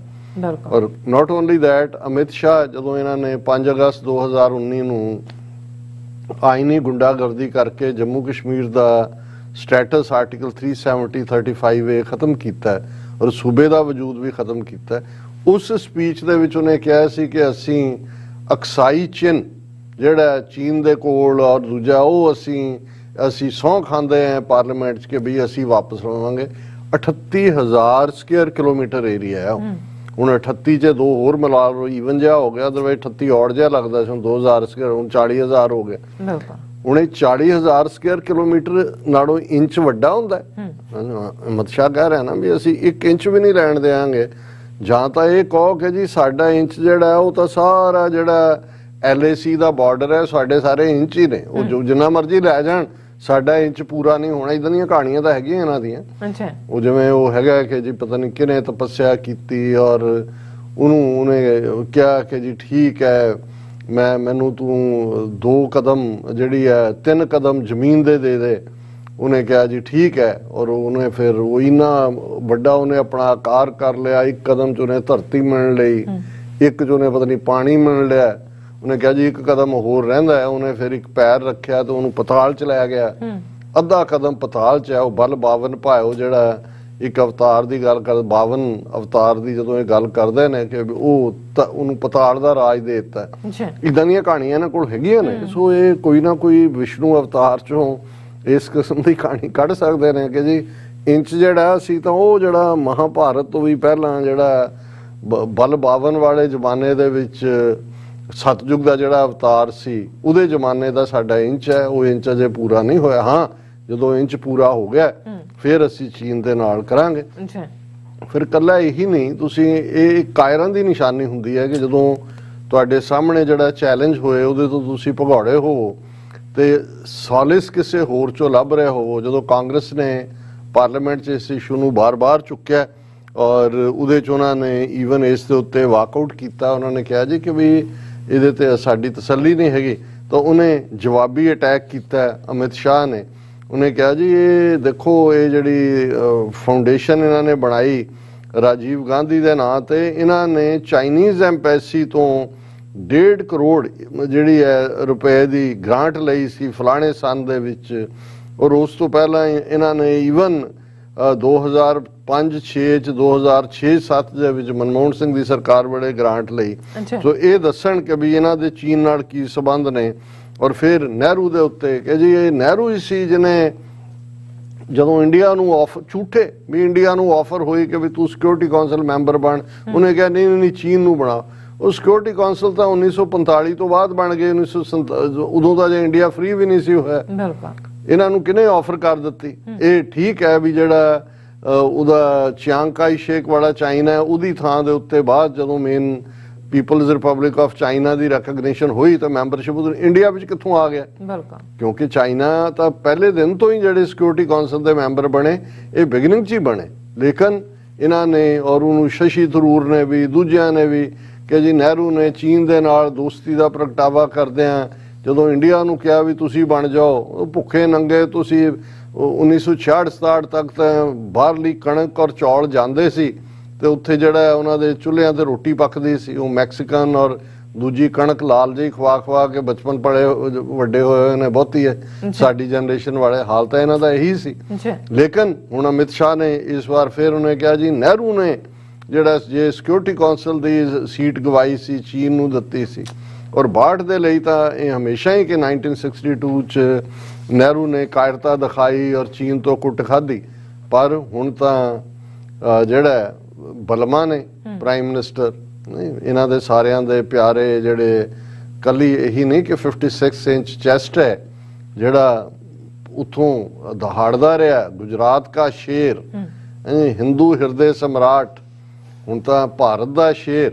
ਪਰ ਇੱਥੇ ਪਤਾ ਨਹੀਂ ਇਹ ਸ਼ੇਰ ਜਿਹੜਾ ਹੈ ਉਹ ਹਾਲਾਂ ਇਹ ਤਾਂ ਕੁੱਤੇ ਬਾਰੇ ਤਾਂ ਹੁੰਦਾ ਕਿ ਵੀ ਚੱਡਿਆਂ 'ਚ ਪੂੰਛਦੇ ਲੈਣਾ, ਪਰ ਇਹ ਕਿਸ ਕਿਸਮ ਦੇ ਸ਼ੇਰ ਨੇ ਕਿ ਵੀ ਜਿਹੜੇ ਚੱਡਿਆਂ 'ਚ ਪੂਛਦੇ ਕਿ ਉੱਪਰ ਝਾਕਣ ਦੀ ਹਿੰਮਤ ਹੀ ਨਹੀਂ ਕਰਦੇ ਵੀ ਚੀਨ ਦੀਆਂ ਅੱਖਾਂ 'ਚ ਅੱਖਾਂ ਪਾ ਕੇ ਕਹਿਣ ਵੀ ਤੂੰ ਹਮਲਾਵਰ ਹੈ। ਹਾਂ ਇਧਰ ਇਹ ਜ਼ਰੂਰ ਕਹਿ ਰਹੇ ਨੇ ਕਿ ਇਹ ਕੀ ਵਾਰ ਮਾਰ ਤੋਂ ਦੇਖੂੰ। ਜੀ ਡਾਕਟਰ ਸਾਹਿਬ ਤੁਹਾਡਾ ਬਹੁਤ ਬਹੁਤ ਸ਼ੁਕਰੀਆ। ਤੁਸੀਂ ਆਪਣੇ ਚਾਰ ਸਾਡੇ ਦਰਸ਼ਕਾਂ ਨਾਲ ਸਾਂਝੇ ਕੀਤੇ ਨੇ। ਸੋ ਲੈਣੇ ਬ੍ਰੇਕ ਔਰ ਬ੍ਰੇਕ ਤੇ ਜਾਣ ਤੋਂ ਪਹਿਲਾਂ ਅਸੀਂ ਆਪਣੇ ਦਰਸ਼ਕਾਂ ਤੇ ਸਰੋਤਿਆਂ ਨੂੰ ਹਮੇਸ਼ਾ ਤਰ੍ਹਾਂ ਅਪੀਲ ਤੇ ਬੇਨਤੀ ਕਰਦੀ ਹੈ ਵੀਅਰਸ ਜਿਸ ਤਰ੍ਹਾਂ ਤੁਸੀਂ ਜਾਣਦੇ ਹੋ ਕਿ TV 84 ਇੱਕ ਪੰਥਕ ਚੈਨਲ ਹੈ ਔਰ TV 84 ਦੀ ਚੜ੍ਹਦੀ ਕਲਾ ਲਈ ਵੱਧ ਤੋਂ ਵੱਧ ਡੋਨੇਟ ਕਰੋ। ਡੋਨੇਟ ਕਰਨੀ ਸਾਡੀ ਵੈਬਸਾਈਟ TV84.tv ਤੇ ਜਾ ਕੇ ਪੇਪਲ ਦੀ ਵਰਤੋਂ ਕਰਕੇ ਵਨ ਟਾਈਮ ਡੋਨੇਟ ਕਰ ਸਕਦੇ ਹੋ, ਮੰਥਲੀ ਡੋਨੇਟ ਵੀ ਕਰ ਸਕਦੇ ਹੋ। ਤੁਸੀਂ TV 84 ਦੇ ਨਾਮ ਤੇ ਚੈੱਕ ਬਣਾ ਕੇ ਸਾਨੂੰ ਮੇਲ ਵੀ ਕਰ ਸਕਦੇ ਹੋ ਸਾਡੇ ਇਸ ਪਤੇ ਤੇ 36-01 37 ਐਵਨਿਊ ਲੌਂਗਲੈਂਡ ਸਿਟੀ ਨਿਊਯਾਰਕ 11101 USA ਜਾਂ ਫਿਰ ਤੁਸੀਂ ਸਾਨੂੰ ਫੋਨ ਰਾਹੀਂ ਵੀ ਸੰਪਰਕ ਕਰ ਸਕਦੇ ਸਾਡੇ ਫੋਨ ਨੰਬਰ ਤੇ 5166191984। ਤੁਸੀਂ ਸਾਨੂੰ ਈਮੇਲ ਵੀ ਕਰ ਸਕਦੇ ਹੋ info@tv84.tv ਤੇ। ਅਸੀਂ ਤੁਹਾਡੇ ਤਹਿ ਦਿਲ ਤੋਂ ਸ਼ੁਕਰਗੁਜ਼ਾਰ ਹੋਵਾਂਗੇ। ਸੋ ਤੇ ਲੈਣੇ ਬ੍ਰੇਕ ਵਿਊਅਰਸ ਤੁਸੀਂ ਇਸੇ ਤਰ੍ਹਾਂ ਬਣੇ ਰਹਿਣਾ। ਮਿਲਦੇ ਹਾਂ ਛੋਟੇ ਜਿਹੇ ਬ੍ਰੇਕ ਤੋਂ ਬਾਅਦ।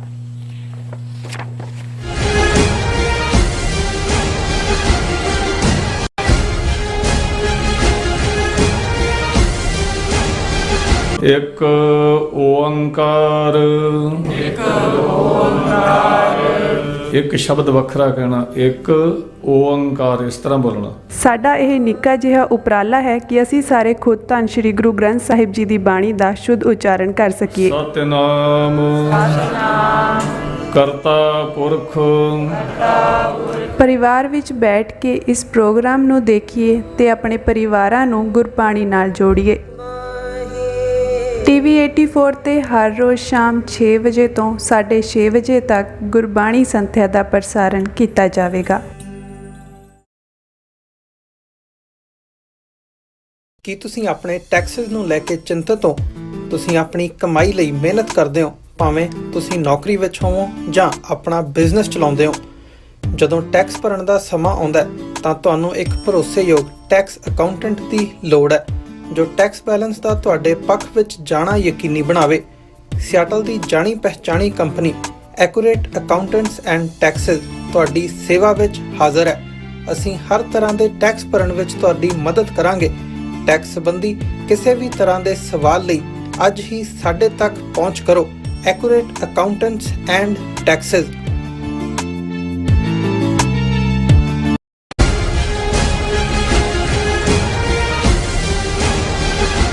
ਦਰਸ਼ਕੋ ਬ੍ਰੇਕ ਤੋਂ ਬਾਅਦ ਤੁਹਾਡਾ ਸਭ ਦਾ ਭਰਪੂਰ ਸਵਾਗਤ ਹੈ। ਸੋ ਵਿਊਅਰਸ ਗੱਲਬਾਤ ਕਰਨ ਜਾ ਰਹੇ ਹਾਂ ਕਿ ਔਰ ਵਿਊਅਰਸ ਇਦਾਂ ਜਾਪਦਾ ਹੈ ਕਿ ਭਾਰਤੀ ਖੁਫੀਆ ਏਜੰਸੀਆਂ ਅਫਗਾਨਿਸਤਾਨ ਅਤੇ ਪਾਕਿਸਤਾਨ ਵਿੱਚ ਆਪਣੇ ਤਨਖਾਹਦਾਰ ਅਖੌਤੀ ਜਿਹਾਦੀਆਂ ਰਾਹੀਂ ਦਹਿਸ਼ਤਗਰਦੀ ਦੀਆਂ ਜਿਹੜੀ ਕਾਰਵਾਈਆਂ ਕਰਵਾ ਰਹੀ ਹੈ ਔਰ ਕਾਬਲ ਵਿੱਚ ਚੀਨੀ ਹੋਟਲ ਤੇ ਹਮਲਾ ਅਤੇ ਪਾਕਿਸਤਾਨ ਵਿੱਚ ਵੱਧ ਰਹੀਆਂ ਦਹਿਸ਼ਤਗਰਦੀ ਦੀਆਂ ਘਟਨਾਵਾਂ ਭਾਰਤੀ ਏਜੰਸੀਆਂ ਵਾਲੀ ਇਸ਼ਾਰਾ ਕਰਦੀਆਂ ਨੇ। ਸੋ ਇਸ ਬਾਰੇ ਆਪਾਂ ਗੱਲਬਾਤ ਕਰਨ ਜਾ ਰਹੇ ਹਾਂ। ਸੋ ਅਸੀਂ ਚਾਹਾਂਗੇ ਕਿ ਤੁਸੀਂ ਇਸੇ ਤਰ੍ਹਾਂ ਬੜੇ ਰਹਿਣਾ, ਦੇਖਣ ਸੁਣ ਲਈ ਲਿਖਣ ਲਈ ਤੁਹਾਡਾ ਸਭ ਦਾ ਬਹੁਤ ਬਹੁਤ ਸ਼ੁਕਰੀਆ ਜੀ। ਡਾਕਟਰ ਸਾਹਿਬ ਕੀ ਕਹਿਣਾ ਚਾਹੋਗੇ? ਦੇਖੋ, ਅਸੀਂ ਲਾਈਵ ਚੈਟ ਦੇ ਉੱਤੇ ਜਿਹੜੇ ਸਾਡੇ ਵੀਰ ਜੁੜਦੇ ਨੇ ਉਹਨਾਂ ਦਾ ਸ਼ੁਕਰੀਆ ਅਦਾ ਕਰਦੇ ਹਾਂ ਜੀ, ਔਰ ਉਹਨਾਂ ਦਾ ਹੋਰ ਵੀ ਖਾਸ ਤੌਰ ਤੇ ਜਿਵੇਂ ਵੀਰ ਜਗਸੀਰ ਸਿੰਘ ਸਿੱਧੂ ਫਰੀਦਕੋਟ ਤੋਂ ਜਿਹੜੇ ਅੱਗੋਂ WhatsApp ਗਰੁੱਪਸ ਔਰ ਦੂਸਰਿਆਂ ਦੇ ਵਿੱਚ ਫਾਰਵਰਡ ਕਰਦੇ ਨੇ, ਸਾਡੇ ਵੀਰ ਗੁਰਨਾਮ ਸਿੰਘ ਹਮੇਸ਼ਾ ਹੀ ਤਾਰੀਫ ਕਰਦੇ ਨੇ, ਸਾਨੂੰ ਇਨਪੁਟ ਵੀ ਦਿੰਦੇ ਨੇ। ਔਰ ਮੈਂ ਕੱਲ ਦੇਖ ਰਿਹਾ ਸੀ ਕਿ ਵੀ ਹੁਣ ਈਵਨ ਡੇਰਾ ਬਾਬਾ ਨਾਨਕ ਤੋਂ ਸਰਪੰਚ ਨੇ, ਹੋਰਨਾਂ ਦੇ ਵੀ ਬਹੁਤ ਸਾਰਿਆਂ ਦੇ ਕਮੈਂਟ ਨੇ, ਜ਼ੁਬੈਰ ਯਾਕੂਬ ਸਾਹਿਬ ਵੀ ਨੇ, ਉਹਨਾਂ ਨੂੰ ਵੀ ਸਲਾਮ ਔਰ ਸਭ ਦਾ ਬਹੁਤ ਬਹੁਤ ਸ਼ੁਕਰੀਆ।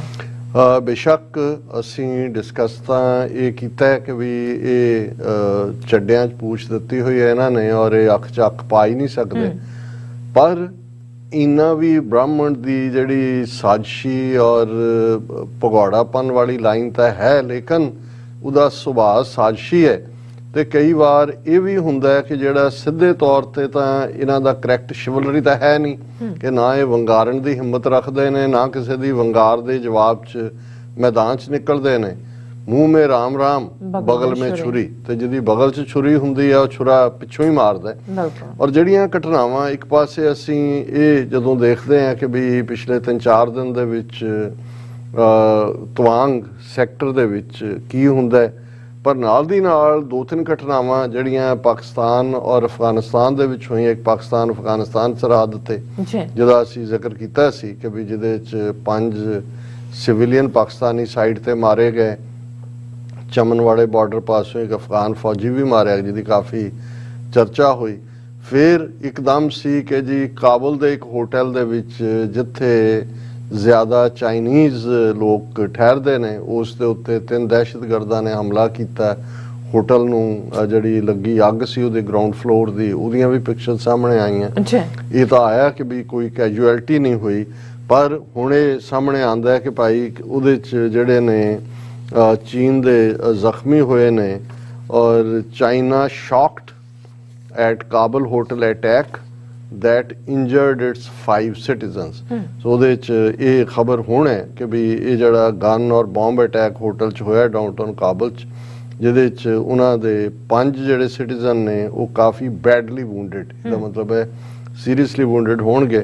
ਔਰ ਉਹਨਾਂ ਨੇ ਨਾਲ ਦੀ ਨਾਲ ਚਾਈਨਾ ਨੇ ਆਪਣੇ ਸਿਟੀਜ਼ਨਸ ਨੂੰ ਜਿਹੜੇ ਅਫਗਾਨਿਸਤਾਨ 'ਚ ਨੇ ਐਡਵਾਈਜ਼ਰੀ ਦਿੱਤੀ ਹੈ ਕਿ ਇਸ 'ਚੋਂ ਇਹਨੂੰ ਤੁਸੀਂ ਛੱਡ ਜਾਓ, ਨਿਕਲ ਜਾਓ ਅਫਗਾਨਿਸਤਾਨ 'ਚੋਂ, ਕਿਉਂਕਿ ਇਸਲਾਮਿਕ ਸਟੇਟ ਨੇ ਇਸ ਦੀ ਜ਼ਿੰਮੇਵਾਰੀ ਲਈ ਹੈ ਜਿਹਨੂੰ ਆਈਸਿਸ ਕਿਹਾ ਜਾਂਦਾ ਹੈ। ਔਰ ਇਹ ਜਿਹੜਾ ਉਹਦੇ 'ਚ ਉਹਨਾਂ ਦੀ ਚਾਈਨੀਜ਼ ਫੋਰਨ ਮਿਨਿਸਟਰੀ ਨੇ ਇਸ ਤੇ ਆਪਣਾ ਰਿਐਕਸ਼ਨ ਦਿੱਤਾ ਹੈ। ਮਿਸਟਰ ਵੈਂਗ ਵੈਨਬਿਨ ਉਹਨਾਂ ਨੇ ਕਿਹਾ the nature of this terrorist attack was abominable, the Chinese side is deeply shocked।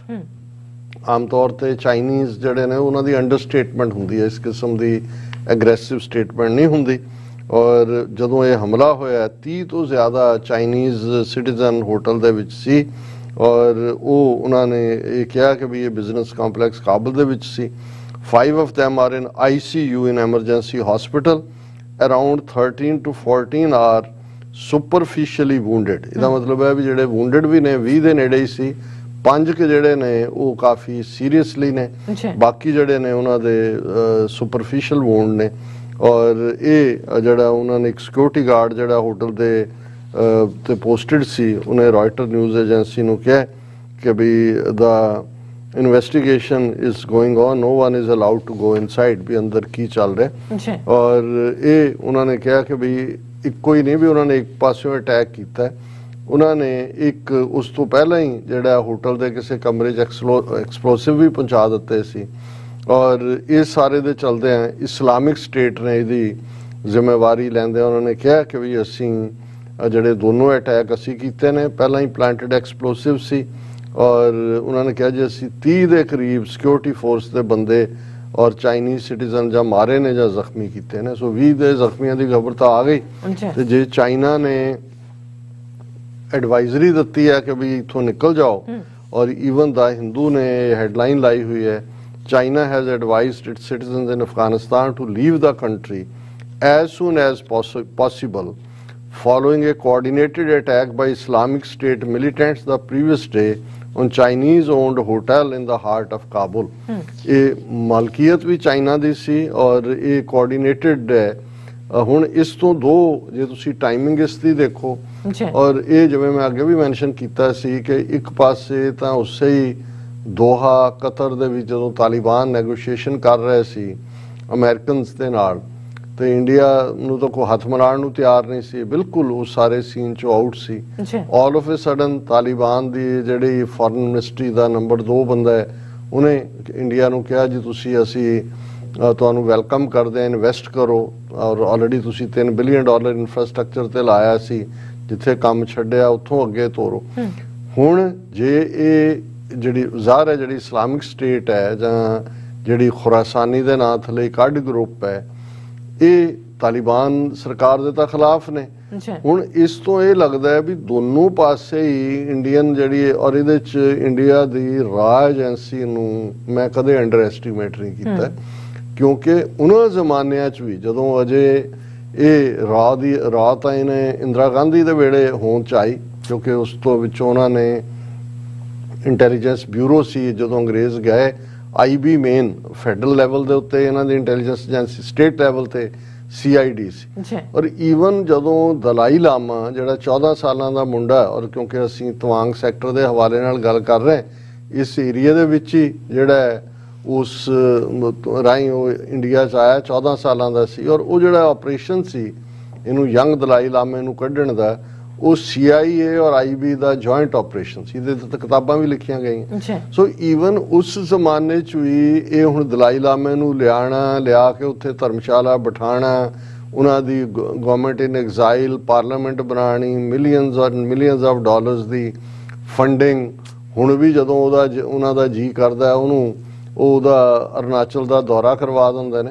ਸੋ ਮੈਂ ਇਹ ਕਹਿਣਾ ਚਾਹੁੰਦਾ ਵੀ ਜਿਹੜੀਆਂ ਇੰਡੀਅਨ ਏਜੰਸੀ ਔਰ ਖਾਸ ਤੌਰ ਤੇ ਜਦੋਂ ਤੋਂ ਰਾਹ ਹੋਂਦ 'ਚ ਆਈ, ਇਹਦੀ ਫਿਰ ਫਾਈਨਲ ਟ੍ਰੇਨਿੰਗ 50s ਦੇ ਵਿੱਚ ਤਾਂ ਇਹਨਾਂ ਦਾ IB ਜਾਂ ਦੂਜੇ ਥੋੜੇ ਬਹੁਤ CIA ਦੇ ਇਨਫਲੂਐਂਸ ਥੱਲੇ ਸੀ, ਲੇਕਿਨ ਫਿਰ KGB, ਹੁਣ ਜੇ ਤੁਸੀਂ ਸੋਵੀਅਤ ਯੂਨੀਅਨ ਦੀ ਖੁਫੀਆ ਏਜੰਸੀ KGB ਦੇਖੋ, ਜਿਹਨੂੰ ਹੁਣ ਰਸ਼ੀਆ ਦੇ ਵੀ ਉਹੀ ਹੈ ਕੰਟੀਨਿਊਟੀ, ਔਰ ਜਿਹੜਾ ਪੁਤਿਨ ਰਸ਼ੀਅਨ ਪ੍ਰੈਜ਼ੀਡੈਂਟ ਹੈ ਕਿਸੇ ਵੇਲੇ KGB the chief C.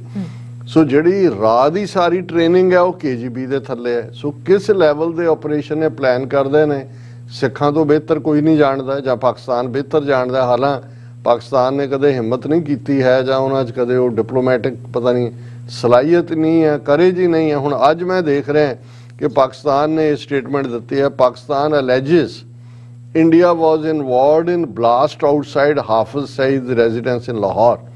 The blast near the residence of Jamaatul Dawa chief Hafiz Saeed in Georgetown killed 3 people and injured 24 others in June 2021.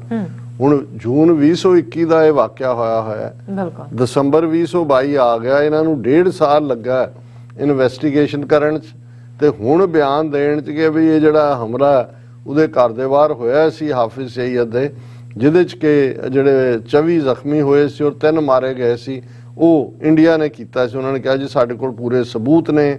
Today ਦਾ matter that we are putting before you, we have evidence of India's involvement.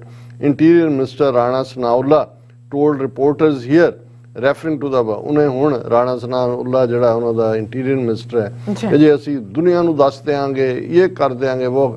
ਪਰ ਇਹਦੇ 'ਚ ਕੋਈ ਸ਼ੱਕ ਨਹੀਂ ਹੈ ਕਿ ਵੀ ਜਦੋਂ ਮੈਂ ਕਿਹਾ ਵੀ ਸਿੱਖ ਬੜੀ ਬਿਹਤਰੀ ਨਾਲ ਜਾਣਦੇ ਨੇ, ਅਸੀਂ ਤਾਂ ਦੇਖਿਆ ਵੀ ਇਹਨਾਂ ਦੀ ਕਿਸ ਲੈਵਲ ਦੇ ਉੱਤੇ ਇੰਟਰਫੇਰੈਂਸ ਸਿੱਖ ਅਦਾਰਿਆਂ 'ਚ, ਗੁਰਦੁਆਰਿਆਂ 'ਚ, ਸਿੱਖ ਜਥੇਬੰਦੀਆਂ 'ਚ, ਔਰ ਏਅਰ ਇੰਡੀਆ ਵਰਗਾ ਡਿਜ਼ਾਸਟਰ ਜਿਵੇਂ ਉਹਨਾਂ ਨੇ ਕਨਿਸ਼ਕਾ ਦਾ ਜਹਾਜ਼ ਉਡਵਾਇਆ ਜੂਨ 1985 ਦੇ ਵਿੱਚ, ਜਿਹਦੇ 'ਚ 329 ਬੇਗੁਨਾਹ ਮੁਸਾਫਰ ਮਾਰੇ ਗਏ। ਹੁਣ ਇਹਦੇ ਬਾਵਜੂਦ ਕਿ ਬੇਸ਼ੱਕ ਕੈਨੇਡਾ ਅਮਰੀਕਾ ਦੀ ਸ਼ੈਲਟਰ ਥੱਲੇ ਹੀ ਹੈ, ਅੰਬਰੇਲਾ ਅਮਰੀਕਾ ਦਾ ਹੈ, ਲੇਕਿਨ ਕੈਨੇਡਾ ਦੀ ਆਪਣੀ ਇੰਟੈਲੀਜੈਂਸ ਏਜੰਸੀ ਸੀਸਸ ਔਰ ਕੈਨੇਡੀਅਨ ਆਪਣੀ ਆਰਮੀ ਵੀ ਬੇਸ਼ੱਕ ਉਹਨਾਂ ਦੀ ਜਿਹੜੀ ਹੈ ਉਹ ਭੇਜਦੇ ਨੇ ਜਦੋਂ ਵੀ ਇੰਟਰਨੈਸ਼ਨਲ ਆਪਰੇਸ਼ਨ ਹੁੰਦਾ ਹੈ। ਪਰ ਇੰਡੀਅਨ ਇੰਟੈਲੀਜੈਂਸ, ਮੈਂ 85 ਦੀ ਗੱਲ ਕਰਦਾ, ਹੁਣ ਦੇ ਪੀਰੀਅਡ 'ਚ ਅਜੀਤ ਡੋਵਲ ਦੇ ਥੱਲੇ ਜਾਂ ਇਸ ਸਾਰੇ 'ਚ ਕਿੱਥੋਂ ਦੇ ਕਿੱਥੇ ਪਹੁੰਚ ਗਏ ਹੋਣਗੇ। 85 ਦੇ ਵਿੱਚ ਜਿਹੜੀ ਇਹਨਾਂ ਦੀ ਸੀਸਸ ਹੈ, ਜਿਹੜੀ ਇਹਨਾਂ ਦੀ ਇੰਟੈਲੀਜੈਂਸ ਏਜੰਸੀ ਰਾਅ ਹੈ, ਦੇ ਵਰ ਏਬਲ ਟੂ ਪੈਨੀਟ੍ਰੇਟ ਵਿਦਨ ਦਾ ਸੀਸਸ। ਸਿੱਖਾਂ 'ਚ ਪੈਨੀਟ੍ਰੇਟ ਕੀਤੇ ਹੋਏ ਸੀ, ਪਰ ਇਨਫੋਰਮੇਸ਼ਨ ਜਿਹੜੀ ਉਹ ਫੀਡ ਕਰ ਰਹੇ ਸੀ ਸੀਸਸ ਨੂੰ, ਉਹ ਦੂਸਰੇ ਪਾਸੇ ਦੀ ਸੀ। ਔਰ ਸੀਸਸ ਵੀ ਨੂੰ ਵੀ ਨਹੀਂ ਸੀ ਪਤਾ ਕਿ ਵੀ ਇਹ ਜਿਹੜੇ ਨੇ ਇਸ ਕਿਸਮ ਦਾ ਕਾਰਾ ਕਰਨ ਜਾ ਰਹੇ ਨੇ। ਉਹਨਾਂ ਨੇ ਜਿਹਨੂੰ ਕਹਿੰਦੇ ਨੇ ਕਿ ਭਾਈ ਉਹ ਟਰੱਕ ਦੀ ਬੱਤੀ ਪਿੱਛੇ ਲਾਇਆ ਹੋਇਆ ਸੀ ਕਿ ਸਿੱਖ ਫਲਾਣਾ ਢਿਮਕਾ ਵਾਇਰਿੰਗ ਕਰਕੇ ਆਹ ਦੇਖ ਲਓ ਜੀ, ਆਹ ਰਿਪੋਰਟਿੰਗ ਆਈ ਹੈ, ਸਿੱਖ ਇਹ ਕਰਨ ਜਾ ਰਹੇ ਨੇ, ਉਹ ਕਰਨ ਜਾ ਰਹੇ ਨੇ। ਔਰ ਉਹਨਾਂ ਨੇ ਆਪਣੇ ਦਿਮਾਗ ਬਲੌਕ ਕੀਤੇ ਹੋਏ ਸੀਗੇ ਕਿ ਵੀ ਇਹ ਉਹਨਾਂ ਨੂੰ ਸੀ ਕਿ ਵੀ ਇਹ ਸਾਨੂੰ ਹੈਲਪ ਕਰ ਰਹੇ ਨੇ, ਪਰ ਆਪਰੇਸ਼ਨ ਹੀ ਇਹਨਾਂ ਦਾ ਸੀ। ਸੋ ਜੇ ਆਲਮੋਸਟ 37 ਸਾਲ ਪਹਿਲਾਂ ਇਸ ਲੈਵਲ ਦੀ ਸੋਫਿਸਟੀਕੇਸ਼ਨ ਜਿਹਦੇ 'ਚ ਕਿ ਉਹ ਕੈਨੇਡੀਅਨ ਸਿਸਟਮ ਦੇ ਵਿੱਚ ਵੜ ਗਏ, ਹੁਣ ਤਾਂ ਬਹੁਤ ਇਨਵੈਸਟ ਕੀਤਾ ਇਹਨਾਂ ਨੇ ਆਪਣੀਆਂ ਏਜੰਸੀਆਂ ਦੇ ਵਿੱਚ। ਔਰ ਜਦੋਂ ਅਸੀਂ ਪਾਕਿਸਤਾਨ ਔਰ ਅਫਗਾਨਿਸਤਾਨ ਦੇ ਕੰਟੈਕਸਟ 'ਚ ਗੱਲ ਕਰ ਰਹੇ, ਅਫਗਾਨਿਸਤਾਨ 'ਚ ਤਾਂ ਪਹਿਲੇ ਦਿਨ ਤੋਂ ਹੀ ਉਹਨਾਂ ਨੇ ਪਾਕਿਸਤਾਨ ਨੂੰ ਘੇਰਨ ਲਈ ਵਰਤਿਆ, ਸ਼ੁਰੂ ਤੋਂ ਹੀ, 47 ਤੋਂ ਬਾਅਦ ਹੀ। ਔਰ ਪਿਛਲੇ ਪੀਰੀਅਡ 'ਚ ਤਾਂ ਇਹਨਾਂ ਨੇ ਜਿੰਨੇ ਅਫਗਾਨਿਸਤਾਨ ਦੇ ਪਾਕਿਸਤਾਨ ਨਾਲ ਲੱਗਦੇ ਵੱਡੇ ਸ਼ਹਿਰ ਨੇ ਕੌਂਸੂਲੇਟ ਖੋਲ੍ਹੇ ਹੋਏ ਸੀ, ਪਤਾ ਨਹੀਂ ਕਿੰਨੇ, 20 ਕੇ ਕਿੰਨੇ, ਜਿੱਥੇ ਉੱਥੋਂ ਕਿਹਨੇ ਆਉਣਾ ਹੈ ਜਾਂ ਕੀ ਲੋੜ ਹੈ, ਉਹ ਸਾਰੇ ਏਜੰਸੀਆਂ ਦਾ ਕੰਮ। ਔਰ ਕੁਲਭੂਸ਼ਣ ਯਾਦਵ ਜਿਸ ਲੈਵਲ ਦਾ ਬੰਦਾ ਪਾਕਿਸਤਾਨੀਆਂ ਨੇ ਦਬੋਚਿਆ, ਜੇ ਸੱਚਮੁੱਚ ਐਕਸਪੋਜ਼ ਕੀਤਾ ਹੁੰਦਾ ਇੰਟਰਨੈਸ਼ਨਲ ਲੈਵਲ ਤੇ ਤਾਂ ਕਹਾਣੀ ਹੋਰ ਹੁੰਦੀ। ਲੇਕਿਨ ਮੈਂ ਇਹ ਸਮਝਦਾ ਵੀ ਇਹ ਜਿਹੜਾ ਇਹ ਵੀ ਕੁਆਇਟ ਪੋਸੀਬਲ ਹੈ, ਕਿਉਂਕਿ ਚਾਈਨਾ ਪਾਕਿਸਤਾਨ ਰਿਲੇਸ਼ਨਸ਼ਿਪ ਅਸੀਂ ਜ਼ਿਕਰ ਕੀਤਾ ਸੀ ਕਿ ਵੀ ਜਿਹੜਾ ਡਬਲ ਥਿੰਕ ਟੈਂਕ LA ਦੀ ਰਿਪੋਰਟ ਹੈ 82 ਮੁਲਕਾਂ ਦੀ ਕਿ ਇਸ ਪੀਰੀਅਡ 'ਚ ਪਿਛਲੇ ਵਰ੍ਹਿਆਂ 'ਚ ਪਾਕਿਸਤਾਨ ਚਾਈਨਾ ਦੇ ਬਹੁਤ ਕਰੀਬ ਗਿਆ ਹੈ। ਔਰ ਚਾਈਨਾ ਦਾ ਜਿਹੜਾ one belt one road initiative, CPEC, ਇਹ ਸਾਰਾ, ਔਰ ਜਿਹੜਾ ਗਿਲਗਿਤ ਬਾਲਸਤਾਨ ਬੈਲਟ ਹੈ ਸਾਰੀ, ਉਹ ਜੁੜੀ ਹੋਈ ਹੈ ਉਸ ਰਾਊਟ ਨਾਲ CPEC ਦੇ। ਹੁਣ ਕਿਉਂਕਿ ਪਾਕਿਸਤਾਨ ਜਿਹੜਾ ਹੈ ਉਹ ਇਨੀਸ਼ੀਅਲੀ ਤਾਲਿਬਾਨ ਦੇ ਨੇੜੇ, ਔਰ ਚਾਈਨਾ ਦਾ ਅਫਗਾਨਿਸਤਾਨ ਦੇ ਨਾਲ ਉਹਨਾਂ ਨੇ ਲਿਥੀਅਮ ਤੇ ਪਤਾ ਨਹੀਂ ਹੋਰ ਕਿਹੜੀਆਂ ਮੈਟਲਸ ਦੀਆਂ ਡੀਲਸ ਵੀ ਬਣਾਈਆਂ। ਔਰ ਚਾਈਨਾ ਆਉਣ ਵਾਲੇ ਪੀਰੀਅਡ 'ਚ ਇਨਵੈਸਟ ਵੀ ਕਰਨਾ ਚਾਹੁੰਦਾ, ਜਿਹੜਾ ਉਹਨਾਂ ਦਾ ਇੰਟਰਸਟ ਨਹੀਂ ਹੈਗਾ ਇੰਡੀਆ ਦੇ ਕਿ ਚਾਈਨਾ ਇਨਵੋਲਵ ਹੋਏ। ਸੋ ਇਸ ਸਾਰੇ ਦੇ ਵਿੱਚ ਜਿਹੜਾ ਉੱਥੇ ਚੱਲ ਰਿਹਾ ਹੈ, ਇਹ ਮਲਟੀਪਲ ਪਲੇਅਰ ਨੇ। ਕਹਿਣ ਨੂੰ ਅਸੀਂ ਲਫ਼ਜ਼ ਕੋਈ ਜਿਹਾਦੀਆਂ ਨੇ ਕਰ ਦਿੱਤਾ, ਤਾਲਿਬਾਨ ਨੇ ਕਰ ਦਿੱਤਾ, ਖੁਰਾਸਾਨੀ ਨੇ ਉਹ ਅਸੀਂ ਆਉਣ ਵਾਲੇ ਦਿਨਾਂ 'ਚ ਹੋਰ ਵੀ ਦੇਖਾਂਗੇ ਕਿ ਵੀ ਕਿਸ ਕਿਸਮ ਦੀਆਂ ਜ਼ਿੰਮੇਵਾਰੀਆਂ ਕੌਣ ਲਏਗਾ, ਕੀ ਲਏਗਾ। ਪਰ ਮੈਨੂੰ ਇਹ ਲੱਗਦਾ ਹੈ ਕਿ ਵੀ ਇਹ ਇੱਕ ਵੱਡੀ ਖੇਡ ਹੈ ਕਿ ਭਾਈ ਇੱਥੇ ਅਸੀਂ ਫੇਸ ਨਹੀਂ ਕਰ ਸਕਦੇ। ਇੱਕੋ ਤੀਰ ਨਾਲ ਦੋ ਸ਼ਿਕਾਰ ਕਰੋ, ਕਿਉਂਕਿ ਚਾਈਨਾ ਔਰ ਪਾਕਿਸਤਾਨ ਜਿਹੜੇ ਨੇ ਉਹ ਇਕਨੋਮਿਕਲੀ ਵੀ ਮਿਲੀਟੈਰਲੀ ਵੀ ਜਿਹੜੇ ਉਹਨਾਂ ਨੇ ਖਾਸ ਤੌਰ ਤੇ ਗਲਵਾਨ ਵੈਲੀ ਘਟਨਾ ਤੋਂ ਬਾਅਦ ਪਾਕਿਸਤਾਨ ਔਰ ਚਾਈਨਾ ਦੇ ਵਿੱਚ ਉਹ ਸਾਰੀ ਬੈਲਟ ਦੇ ਵਿੱਚ ਗਿਲਗਿਤ ਬਾਲਸਤਾਨ ਔਰ ਜਿਹੜਾ ਉਹਨਾਂ ਦਾ ਕੋਰਾਕਰਮ ਹਾਈਵੇ ਹੈ, ਉਹ ਸਾਰੇ ਦੇ ਉੱਤੇ ਹੋਰ ਵੀ ਕਲੋਜ਼ਨੈਸ ਆਈ ਹੈ। ਸੋ ਇਸ ਸਾਰੇ ਦੇ ਚੱਲਦੇ ਆ ਜੇ ਅਸੀਂ ਇਹ ਕਹਿਣਾ ਹੋਏ ਕਿ ਭਾਈ ਦੇਖਣ ਨੂੰ ਲੱਗਦਾ ਹੈ ਕਿ ਵੀ ਜਿੱਥੇ ਫੋੜ ਹੈ ਉੱਥੇ ਚੀਰਾ ਨਹੀਂ ਦਿੱਤਾ ਗਿਆ, ਪਰ ਕਿਸੇ ਹੋਰ ਪਾਸੇ ਚੀਰਾ ਦਿੱਤਾ ਗਿਆ। ਔਰ ਆਉਣ ਵਾਲੇ ਪੀਰੀਅਡ 'ਚ ਅਸੀਂ ਵਿਦਨ ਪਾਕਿਸਤਾਨ ਵੀ ਦਹਿਸ਼ਤਗਰਦੀ ਦੀਆਂ ਘਟਨਾਵਾਂ ਦੇਖਾਂਗੇ ਵਧੀਆਂ ਹੋਈਆਂ, ਐਂਡ ਵਿਦਨ ਅਫਗਾਨਿਸਤਾਨ ਵੀ। ਜੇ ਇਸ ਲੈਵਲ ਦੇ ਉੱਤੇ ਚਾਈਨਾ ਦੀ ਐਡਵਾਈਜ਼ਰੀ ਹੈ ਆਪਣੇ ਸਿਟੀਜ਼ਨਸ ਨੂੰ ਕਿ ਨਿਕਲੋ, ਇਹਦਾ ਮਤਲਬ ਇਹ ਹੈ ਕਿ ਉਹਨਾਂ ਦੀਆਂ ਏਜੰਸੀਆਂ ਕੋਲ ਸਿਰਫ ਇਹ ਹੋਟਲ ਦਾ ਇੱਕ ਅਟੈਕ ਹੀ ਇਹ ਨਹੀਂ ਹੈ ਵੀ ਜਿਹਦੇ ਕਰਕੇ ਉਹਨਾਂ ਨੇ ਇਹ ਐਡਵਾਈਜ਼ਰੀ ਕੀਤੀ ਹੈ, ਹੋਰ ਵੀ ਇਨਫੋਰਮੇਸ਼ਨ ਹੋਏਗੀ ਕਿ ਕੌਣ ਕੀ ਖੇਡ ਰਿਹਾ। ਜੀ ਡਾਕਟਰ ਸਾਹਿਬ, ਤੁਹਾਡਾ ਬਹੁਤ ਬਹੁਤ ਸ਼ੁਕਰੀਆ। ਸੋ ਲੈਣ ਬ੍ਰੇਕ ਵਿਊਅਰਸ, ਤੁਸੀਂ ਨਾਲ ਇਸੇ ਤਰ੍ਹਾਂ ਬਣੇ ਰਹਿਣਾ। ਮਿਲਦੇ ਹਾਂ ਛੋਟੇ ਜਿਹੇ ਵਕਫੇ ਤੋਂ ਬਾਅਦ।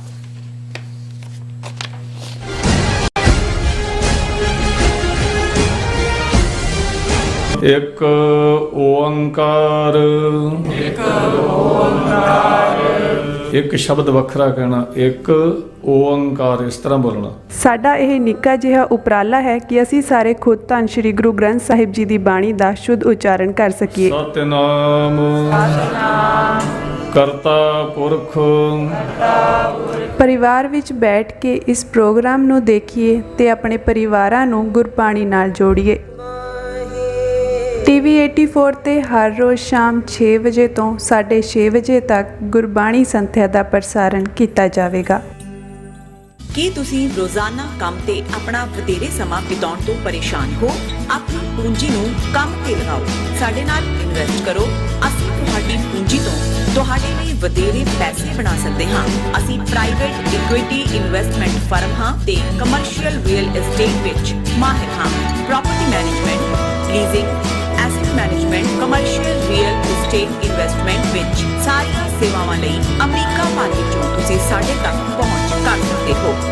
ਆਜ਼ਾਦ ਕਮਰਸ਼ੀਅਲ ਰੀਅਲਟੀ ਸਰਵਿਸਿਜ਼ ਤੇ Azad family trust 701 North Post Oak Road, suite number 204, Houston, Texas. ਤੁਸੀਂ ਸਾਨੂੰ ਸਾਡੇ ਫੋਨ ਨੰਬਰ 7136861277 ਤੇ ਵੀ ਸੰਪਰਕ ਕਰ ਸਕਦੇ ਹੋ। Azad commercial realty services.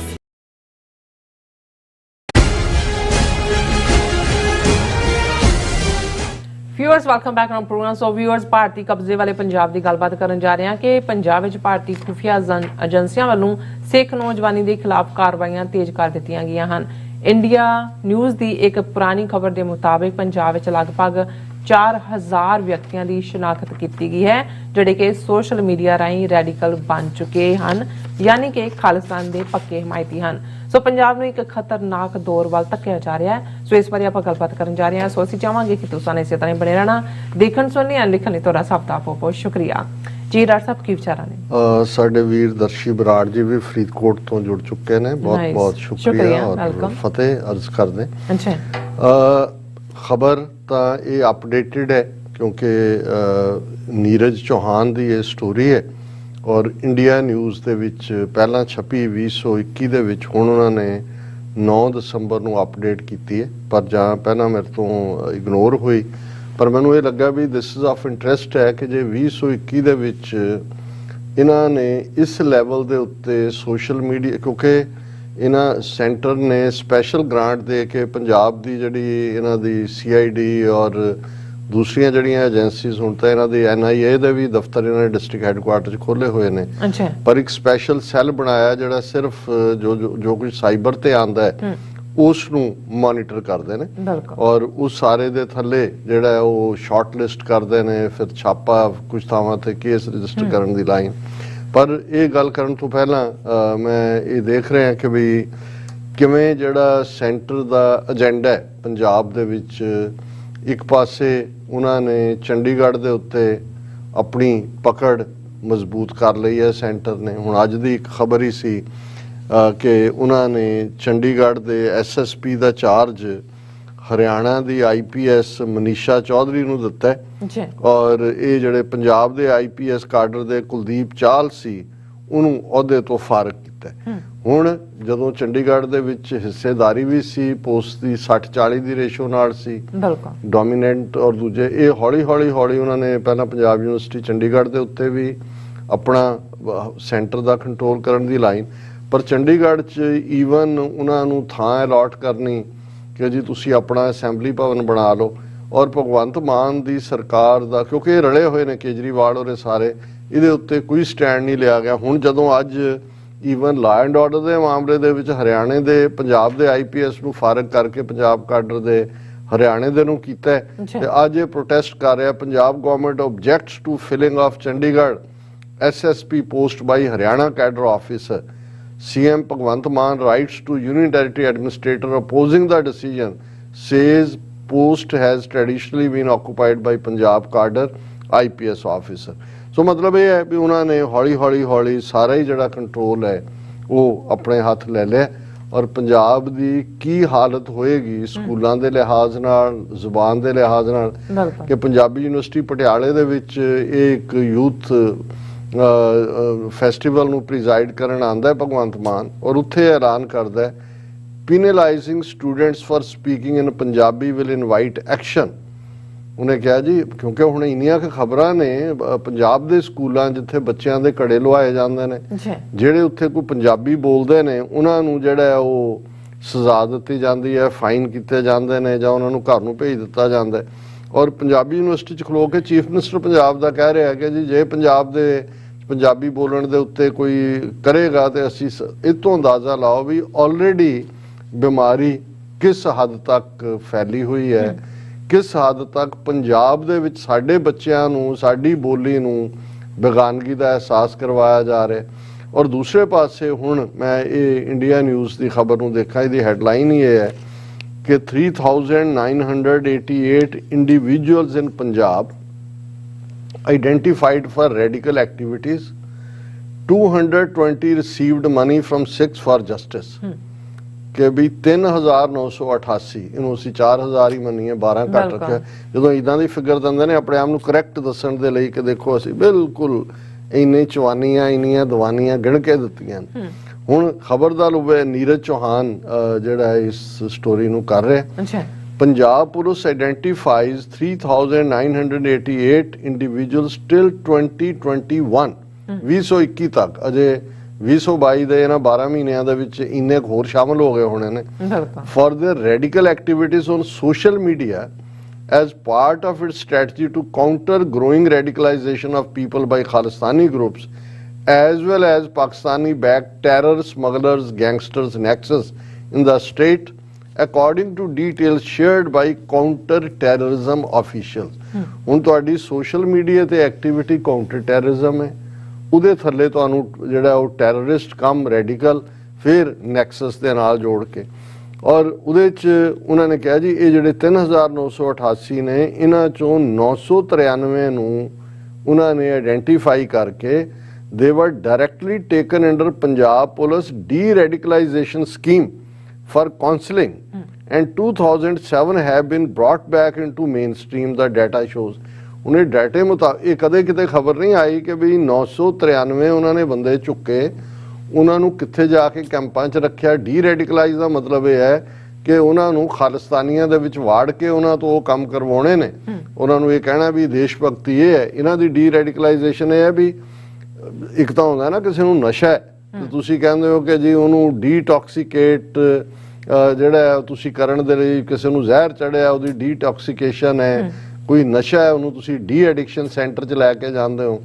ਇਹ ਹੈ ਜੀ ਜਿਹੜੇ ਰੈਡੀਕਲਾਈਜ਼ ਕਰਦੇ ਨੇ ਉਹਨੂੰ ਅਸੀਂ ਡੀ ਰੈਡੀਕਲਾਈਜ਼ ਕਰ ਰਹੇ ਹਾਂ, ਔਰ ਇਹ ਖੁਦ ਮੰਨ ਰਿਹਾ ਹੈ।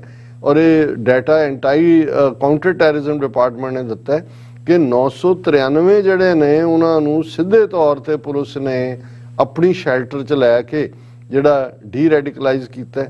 ਉਹਨੇ ਕਿਹਾ ਜੀ data is significant because it bears out the theory that Khalistan groups mostly from outside India have increased efforts to radicalize young people। ਹੁਣ ਜਦੋਂ ਅਸੀਂ ਕਹਿੰਦੇ ਹਾਂ ਵੀ ਗਰਾਊਂਡ ਦੇ ਉੱਤੇ ਖਾਲਿਸਤਾਨ ਦੀ ਹਮਾਇਤ ਵੱਧ ਰਹੀ ਤੇਜ਼ੀ ਨਾਲ, ਉਹ ਕਹਿੰਦੇ ਨੇ ਅਸੀਂ ਤਾਂ ਇਹੀ ਕਹਿ ਰਹੇ ਹਾਂ ਕਿ ਜੀ ਬਾਹਰਲੇ ਲੋਕ ਜਿਹੜੇ ਨੇ ਉਹ ਇਹਨਾਂ ਨੂੰ ਰੈਡੀਕਲਾਈਜ਼ ਕਰ ਰਹੇ ਨੇ। ਔਰ ਫਿਰ ਉਹਨਾਂ ਨੇ ਇੱਕ ਬੰਬਈ ਬੇਸਡ ਕੋਈ ਸਿਕਿਉਰਿਟੀ ਐਕਸਪਰਟ ਸਮੀਰ ਪਾਟਲ ਉਹਨੂੰ ਕੋਟ ਕੀਤਾ ਹੈ ਕਿ ਜੀ ਉਹਨਾਂ ਨੇ ਜਿਹੜੇ ਪ੍ਰੋ ਖਾਲਿਸਤਾਨੀ ਬਾਹਰ ਦੇ ਨੇ ਉਹ ਕਈ ਲਾਈਕ 1984 ਰਾਇਟਸ, ਪੰਜਾਬ ਦਾ ਐਗਰੀਕਲਚਰ ਕ੍ਰਾਈਸਿਸ, ਇਹਨਾਂ ਮੁੱਦਿਆਂ ਨੂੰ ਯੂਜ਼ ਕਰਦੇ ਨੇ ਇਮੋਸ਼ਨਲੀ ਵਲਨਰੇਬਲ ਜਿਹੜੇ ਸਿੱਖ ਯੂਥ ਨੇ ਉਹਨਾਂ ਦੇ ਲਈ। ਔਰ ਉਹਨਾਂ ਨੇ ਕਿਹਾ ਕਿ ਵੀ ਇਹ ਜਿਹੜੇ ਪੰਜਾਬ ਦੇ ਵਿੱਚ ਸਿੱਖ ਮਿਲੀਟੈਂਟਸ ਨੂੰ ਸ਼ਹੀਦ ਕਿਹਾ ਜਾਂਦਾ ਹੈ, ਉਹਨਾਂ ਦੇ ਭੋਗ ਪਾਏ ਜਾਂਦੇ ਨੇ, ਡੈਥ ਐਨੀਵਰਸਰੀਜ਼ ਉਹਨਾਂ ਦੇ ਟੱਬਰਾਂ ਨੂੰ ਸਿਰੋਪਾ ਦਿੱਤਾ ਜਾਂਦਾ ਹੈ। ਔਰ ਇਸ ਦੀ ਵਜ੍ਹਾ ਕਰਕੇ ਜਿਹੜੇ ਨੇ ਇਹ ਲੋਕ ਰੈਡੀਕਲਾਈਜ਼ ਹੋ ਰਹੇ ਨੇ, ਖਾਲਿਸਤਾਨੀ ਬਣ ਰਹੇ ਨੇ। ਹੁਣ ਫਰਦਰ ਹੋਰ ਵੀ ਇਹ ਕਿਉਂਕਿ ਉਹਨਾਂ ਦਾ ਡੇਟਾ ਹੈ ਤੇ ਮੈਂ ਤਾਂ ਜਸਟ ਇੱਕ ਕਿਉਰਿਓਸਿਟੀ ਦੇ ਐਂਗਲ ਤੋਂ ਵੀ ਦੇਖਦਾ ਵੀ ਇਹ ਕਿਸ ਹੱਦ ਤੱਕ ਵੜੇ ਹੋਏ ਨੇ ਵਿੱਚ। ਫਿਰ ਉਹਨਾਂ ਨੇ ਕਿਹਾ ਜੀ ਕਿ ਜਿਹੜਾ ਪੰਜਾਬ ਪੁਲਿਸ ਨੇ ਇਹਦਾ ਐਨਾਲਿਸਿਸ ਕੀਤਾ ਹੈ, 45% of the radicalised persons had studied up to 10th standard, ਕਿ ਅਨਪੜ੍ਹ ਖਤੂਤ ਨਹੀਂ ਹੈਗੇ। ਉਹਨਾਂ ਚੋਂ 45% ਯਾਨੀ ਹਰ ਦੂਸਰਾ ਜਿਹੜਾ ਇਹਨਾਂ ਨੇ ਇਹ ਆਇਡੈਂਟੀਫਾਈ ਕੀਤੇ ਨੇ ਉਹ 4000 ਦੇ ਨੇੜੇ, ਉਹਨਾਂ ਚੋਂ 10ਵੀਂ ਪਾਸ ਨੇ। 36% ਅਪ ਟੂ 12th ਸਟੈਂਡਰਡ, 36% ਉਹ ਨੇ ਜਿਹੜੇ 12ਵੀਂ ਪਾਸ ਨੇ। another 16% were diploma degree holders।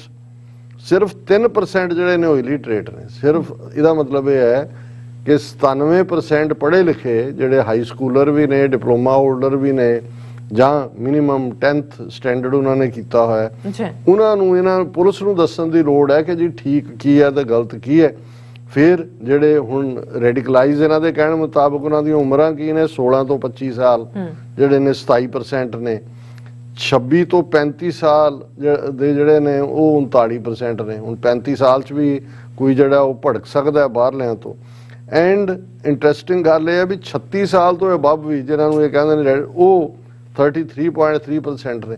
ਸੋ ਹਰ ਤੀਸਰਾ ਬੰਦਾ ਜਿਹੜਾ ਇਹਨਾਂ ਨੇ ਰੈਡੀਕਲਾਈਜ਼ ਦੇ ਨਾਂ ਥੱਲੇ ਰੱਖਿਆ ਉਹ 35 ਸਾਲ ਤੋਂ 36 ਸਾਲ ਤੋਂ ਜ਼ਿਆਦਾ ਦੀ ਉਮਰ ਦਾ। ਮਤਲਬ ਹੁਣ ਇਹ ਜ਼ਾਹਰ ਹੈ ਵੀ ਇਹ ਉਹ ਬੇਸ ਹੈ ਜਿਹੜੇ ਜਿਹਨੂੰ ਇਹ ਆਪਣੇ ਡਾਟੇ ਦੇ ਵਿੱਚ ਦੱਸ ਰਹੇ ਨੇ ਜੀ ਇਹ ਰੈਡੀਕਲਾਈਜ਼ ਹੋ ਗਏ। ਔਰ ਇਹ ਜਿਹੜਾ ਡਾਟਾ ਹੈ, data was shared by Punjab police officers during the director general inspector general conference 2021 of the Intelligence Bureau. Hindustan Times has reviewed a copy of the document. ਇਹਨਾਂ ਦੇ ਕੋਲ ਇਹ ਹਿੰਦੁਸਤਾਨ ਟਾਈਮਜ਼ ਨੇ ਨੀਰਜ ਚੌਹਾਨ ਨੇ ਕਵਰ ਕੀਤਾ ਹੈ। ਉਹਨਾਂ ਨੇ ਕਿਹਾ ਜੀ ਸਾਡੇ ਕੋਲ ਇਹਦੀ ਕਾਪੀ ਮੌਜੂਦ ਹੈ ਔਰ ਇਹ 2021 ਦੇ ਵਿੱਚ ਜਿਹਦੇ ਚ ਕਿ ਡਾਇਰੈਕਟਰ ਜਨਰਲ ਇੰਸਪੈਕਟਰ ਜਨਰਲ ਇਕੱਠੇ ਹੋਏ ਸੀ ਉਹਦੇ ਚ ਭਾਰਤ ਦੇ ਇੰਟੈਲੀਜੈਂਸ ਬਿਊਰੋ ਨੇ ਇਹ ਡਾਟਾ ਉਹਨਾਂ ਦੇ ਹਵਾਲੇ ਕੀਤਾ ਹੈ। ਹੁਣ ਕਿਉਂਕਿ ਇਹ ਸਾਹਮਣੇ ਆਇਆ ਔਰ ਉਹਨਾਂ ਨੇ ਕਿਹਾ ਜੀ Punjab police officials declined comment on the matter. Punjab police ਵਾਲਿਆਂ ਨੇ ਕਿਹਾ ਜੀ ਅਸੀਂ ਇਸ ਦੇ ਉੱਤੇ ਜਿਹੜਾ ਉਹ ਨਹੀਂ ਕਰਨਾ ਔਰ ਫਿਰ ਇਸ ਨੂੰ ਅੱਗੇ ਫਰਦਰ ਆਪਣੇ ਝੂਠ ਨੂੰ ਟੂਲ ਕਰ ਦੇਣ ਦੇ ਲਈ ਹੋਰ ਜਿਹੜਾ ਉਹਨਾਂ ਨੇ ਕਿ ਜੀ ਇੰਨਾ ਪੈਸਾ ਬਾਹਰੋਂ ਆਇਆ, ਇੰਨਾ ਕੈਨੇਡਾ ਬੇਸਡ ਫਲਾਣੇ ਨੇ ਭੇਜਿਆ ਤੇ ਢਿਮਕੇ ਨੇ ਭੇਜਿਆ। ਔਰ ਫਿਰ ਉਹਨਾਂ ਨੇ ਇੱਕ IPS ਆਫੀਸਰ ਲੇਡੀ ਸਿੱਖ ਬੀਬੀ ਕੰਵਰਦੀਪ ਕੌਰ ਉਹਨੂੰ ਉਹਦੇ ਐਨਾਲਿਸਿਸ ਨੂੰ ਕੋਟ ਕੀਤਾ ਹੈ ਕਿ ਉਹਨੇ ਆਪਣੇ ਐਨਾਲਿਸਿਸ 'ਚ ਕਿਹਾ ਕਿ ਜੀ ਇਹ ਜਿਹੜਾ COVID-19 ਪੈਂਡੇਮਿਕ 2021 ਫਾਰਮਰ ਐਜੀਟੇਸ਼ਨ ਦਾ ਫਾਇਦਾ ਚੁੱਕਦੇ ਆ ਇਹ ਜਿਹੜੇ ਨੇ ਨੌਜਵਾਨਾਂ ਨੂੰ ਐਲਿਓਰ ਕਰ ਰਹੇ ਨੇ ਫਾਈਨੈਂਸ਼ੀਅਲ ਹੈਲਪ ਦੇਣ ਦੇ ਥੱਲੇ। ਔਰ ਇਸ ਦੇ ਨਾਲ ਉਹਨਾਂ ਨੇ ਫਿਰ ਰੈਫਰੈਂਡਮ 2026 ਫਾਰ ਜਸਟਿਸ ਇਹਨਾਂ ਸਾਰਿਆਂ ਨੂੰ ਐਂਡ ਉਹਨਾਂ ਨੇ ਕਿਹਾ it has been launching and creating websites, Facebook pages, YouTube channels, Twitter handles on different names for propagating its radical agenda। ਇਹ ਨਹੀਂ ਇਹਨਾਂ ਨੇ ਕਿਹਾ ਕਿ ਭਾਈ ਇਹਨਾਂ ਨੇ ਕਿੰਨੇ ਚੈਨਲ ਬੰਦ ਕੀ ਆਪਣੇ ਕਿੰਨੇ ਹਜ਼ਾਰ ਖੋਲੇ ਹੋਏ ਨੇ, ਕਿੰਨੇ ਜਿਹੜੇ ਇਨਫੋਰਮੇਸ਼ਨ ਦੇਣ ਲਈ ਨੇ। ਔਰ ਚੈਨਲ ਤਾਂ ਪੰਜਾਬ 'ਚ ਇੰਨੇ ਜ਼ਿਆਦਾ ਨੇ ਕਿ ਇੱਕ ਐਂਕਰ ਕਹਿਤਾ ਉਹਨੇ ਜੋਕਿੰਗਲੀ ਰਿਹਾ ਸੀ, ਉਹਨੇ ਕਿਹਾ ਜੀ ਜਿਵੇਂ ਅਡਾਨੀਆਂ ਨੇ NDTV ਖਰੀਦਿਆ ਔਰ ਉਹਨਾਂ ਨੇ ਕਿਹਾ ਜੀ ਪੰਜਾਬ ਦੇ ਵਿੱਚ ਵੀ ਜਿਹੜੇ ਨੇ ਉਹ ਪੰਜਾਬੀ ਮੀਡੀਆ ਵੀ ਖਰੀਦ ਲਓ ਪੰਜਾਬ ਦਾ ਜਿਹੜੇ ਨੇ। ਔਰ ਕਹਿੰਦੇ ਅਡਾਨੀ ਪੰਜਾਬ 'ਚ ਆਇਆ, ਉਹਨੇ ਕਿਹਾ ਜੀ ਪੰਜਾਬ 'ਚ ਕਿੰਨੇ ਕਿਹੜੇ ਚੈਨਲ, ਉਹਨਾਂ ਨੇ ਕਿਹਾ ਦੇਖਿਆ ਜੀ ਹਰ 5ਵਾਂ ਬੰਦਾ ਹੀ ਪੱਤਰਕਾਰ ਹੈ ਇੱਥੇ। ਤੇ ਉਹਨੇ ਕਿਹਾ ਆਪਣੀ ਦੌਲਤ ਦਾ ਉਹਨੇ ਹਿਸਾਬ ਲਾਇਆ, ਉਹਨੇ ਕਿਹਾ ਤੇ ਮੇਰੀ ਦੌਲਤ ਮੁੱਕ ਜਾਣੀ ਹੈ ਜੇ ਮੈਂ ਖਰੀਦਣ ਲੱਗਾ। ਇਹ ਜਿਹੜੇ ਨੇ 29 ਮਿਲੀਅਨ ਲੋਕਾਂ 'ਚ ਹਰ 5ਵਾਂ ਬੰਦਾ ਪੱਤਰਕਾਰ ਬਣਿਆ ਹੋਇਆ, ਇਹਦੇ 'ਚ ਕੋਈ ਸ਼ੱਕ ਨਹੀਂ ਹੈ। ਜਿਹੜਾ ਹੁੰਦਾ ਆਪਣਾ ਫੋਨ ਔਨ ਕਰਦਾ ਕਹਿੰਦਾ ਜੀ ਮੈਂ ਲਾਈਵ ਹੋ ਗਿਆ ਤੇ ਮੈਨੂੰ ਦੱਸੋ। ਸੋ ਕਹਿੰਦਾ ਵੀ ਉਹ ਅਡਾਨੀ ਦੌੜ ਗਿਆ, ਕਹਿੰਦਾ ਜੀ ਮੈਂ ਇਹ ਪੰਜਾਬੀਆਂ ਨੂੰ ਨਹੀਂ ਖਰੀਦ ਸਕਦਾ, ਮੈਂ ਇੱਥੇ ਤਾਂ ਹਰ 5ਵਾਂ ਬੰਦਾ ਪੱਤਰਕਾਰ ਹੈ। ਸੋ ਹੁਣ ਇਹਨਾਂ ਨੇ ਜਿਹੜੀ ਆਵਾਜ਼, ਕਿਉਂਕਿ ਪੰਜਾਬ ਦੇ ਵਿੱਚ ਇਹਨਾਂ ਨੇ ਉਸ ਲੈਵਲ ਦਾ ਇੱਕ ਮਾਹੌਲ ਕ੍ਰੀਏਟ ਕੀਤਾ ਹੋਇਆ ਸੀ ਜਦੋਂ ਤੱਕ ਇਹ ਸੋਸ਼ਲ ਮੀਡੀਆ ਨਹੀਂ ਸੀ ਕਿ ਲੋਕਾਂ ਤੱਕ ਜਾਣਕਾਰੀ ਨਹੀਂ ਸੀ ਪਹੁੰਚਦੀ।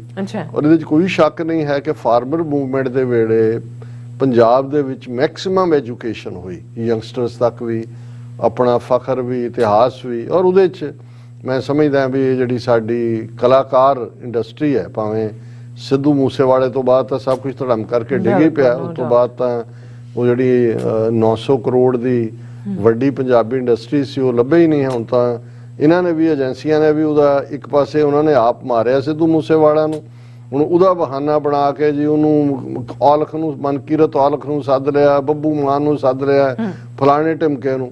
ਇੰਨੀ ਕੁ ਹਰਾਸਮੈਂਟ ਪੈਦਾ ਕਰ ਦਿੱਤੀ ਹੈ ਇਹਨਾਂ ਨੇ।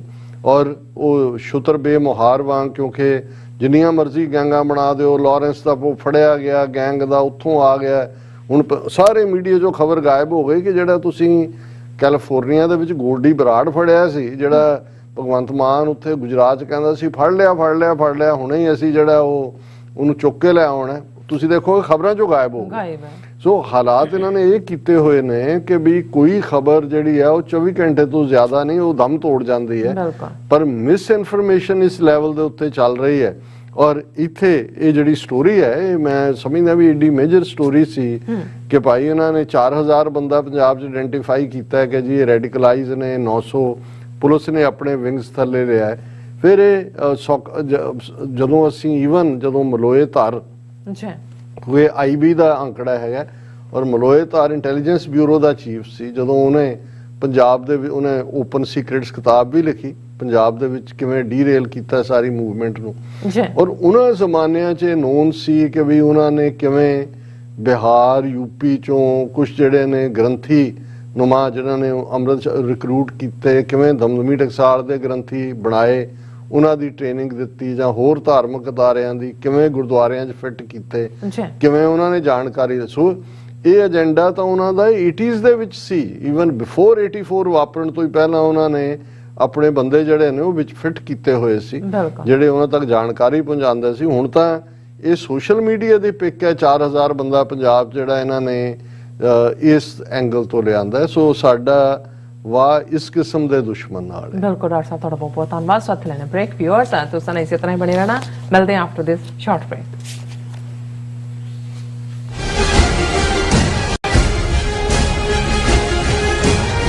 ਇੱਕ ਓੰਕਾਰ ਇੱਕ ਸ਼ਬਦ ਵੱਖਰਾ ਕਹਿਣਾ ਇੱਕ ਓੰਕਾਰ ਇਸ ਤਰ੍ਹਾਂ ਬੋਲਣਾ ਸਾਡਾ ਇਹ ਨਿੱਕਾ ਜਿਹਾ ਉਪਰਾਲਾ ਹੈ ਕਿ ਅਸੀਂ ਸਾਰੇ ਖੁਦ ਧੰਨ ਸ਼੍ਰੀ ਗੁਰੂ ਗ੍ਰੰਥ ਸਾਹਿਬ ਜੀ ਦੀ ਬਾਣੀ ਦਾ ਸ਼ੁੱਧ ਉਚਾਰਨ ਕਰ ਸਕੀਏ ਸਤਿਨਾਮ ਕਰਤਾ ਪੁਰਖ ਪਰਿਵਾਰ ਵਿੱਚ ਬੈਠ ਕੇ ਇਸ ਪ੍ਰੋਗਰਾਮ ਨੂੰ ਦੇਖੀਏ ਤੇ ਆਪਣੇ ਪਰਿਵਾਰਾਂ ਨੂੰ ਗੁਰਬਾਣੀ ਨਾਲ ਜੋੜੀਏ TV 84 ਤੇ ਹਰ ਰੋਜ਼ ਸ਼ਾਮ 6 ਵਜੇ ਤੋਂ 6:30 ਵਜੇ ਤੱਕ ਗੁਰਬਾਣੀ ਸੰਥਿਆ ਦਾ ਪ੍ਰਸਾਰਣ ਕੀਤਾ ਜਾਵੇਗਾ। ਕੀ ਤੁਹਾਨੂੰ 30, 40 ਜਾਂ 50 ਦਿਨ ਵੇਟ ਕਰਨੀ ਪੈ ਰਹੀ ਹੈ ਤੁਹਾਡੇ ਚੈੱਕ ਲਈ? ਫਿਰ ਬ੍ਰੋਕਰਾਂ ਪਿੱਛੇ ਭੱਜਦੇ ਫਿਰਦੇ ਹੋ ਪੈਸੇ ਲਈ। ਬਹੁਤ ਜ਼ਿਆਦਾ ਟਾਈਮ ਵੇਸਟ ਹੋ ਜਾਂਦਾ ਇੱਦਾਂ ਤਾਂ। ਜੇ ਤੁਸੀਂ ਅੱਜ ਹੀ ਪੈਸੇ ਲੈਣੇ ਤਾਂ ਬੌਬਟੇਲ ਨੂੰ ਕਾਲ ਕਰੋ। ਬੌਬਟੇਲ ਤੁਹਾਡੀਆਂ ਇਨਵੌਇਸਸ ਸੇਮ ਡੇ ਫੰਡ ਕਰ ਸਕਦੇ ਹਨ for a small fee no contract, no reserve and no hidden fees. ਅੱਜ ਹੀ ਕਾਲ ਕਰੋ ਬੌਬਟੇਲ ਨੂੰ ਤੇ ਤੁਹਾਡਾ ਪਹਿਲਾ ਮਹੀਨਾ ਫ੍ਰੀ। 410 204 2084 ਅਗੇਨ 410 204 2084।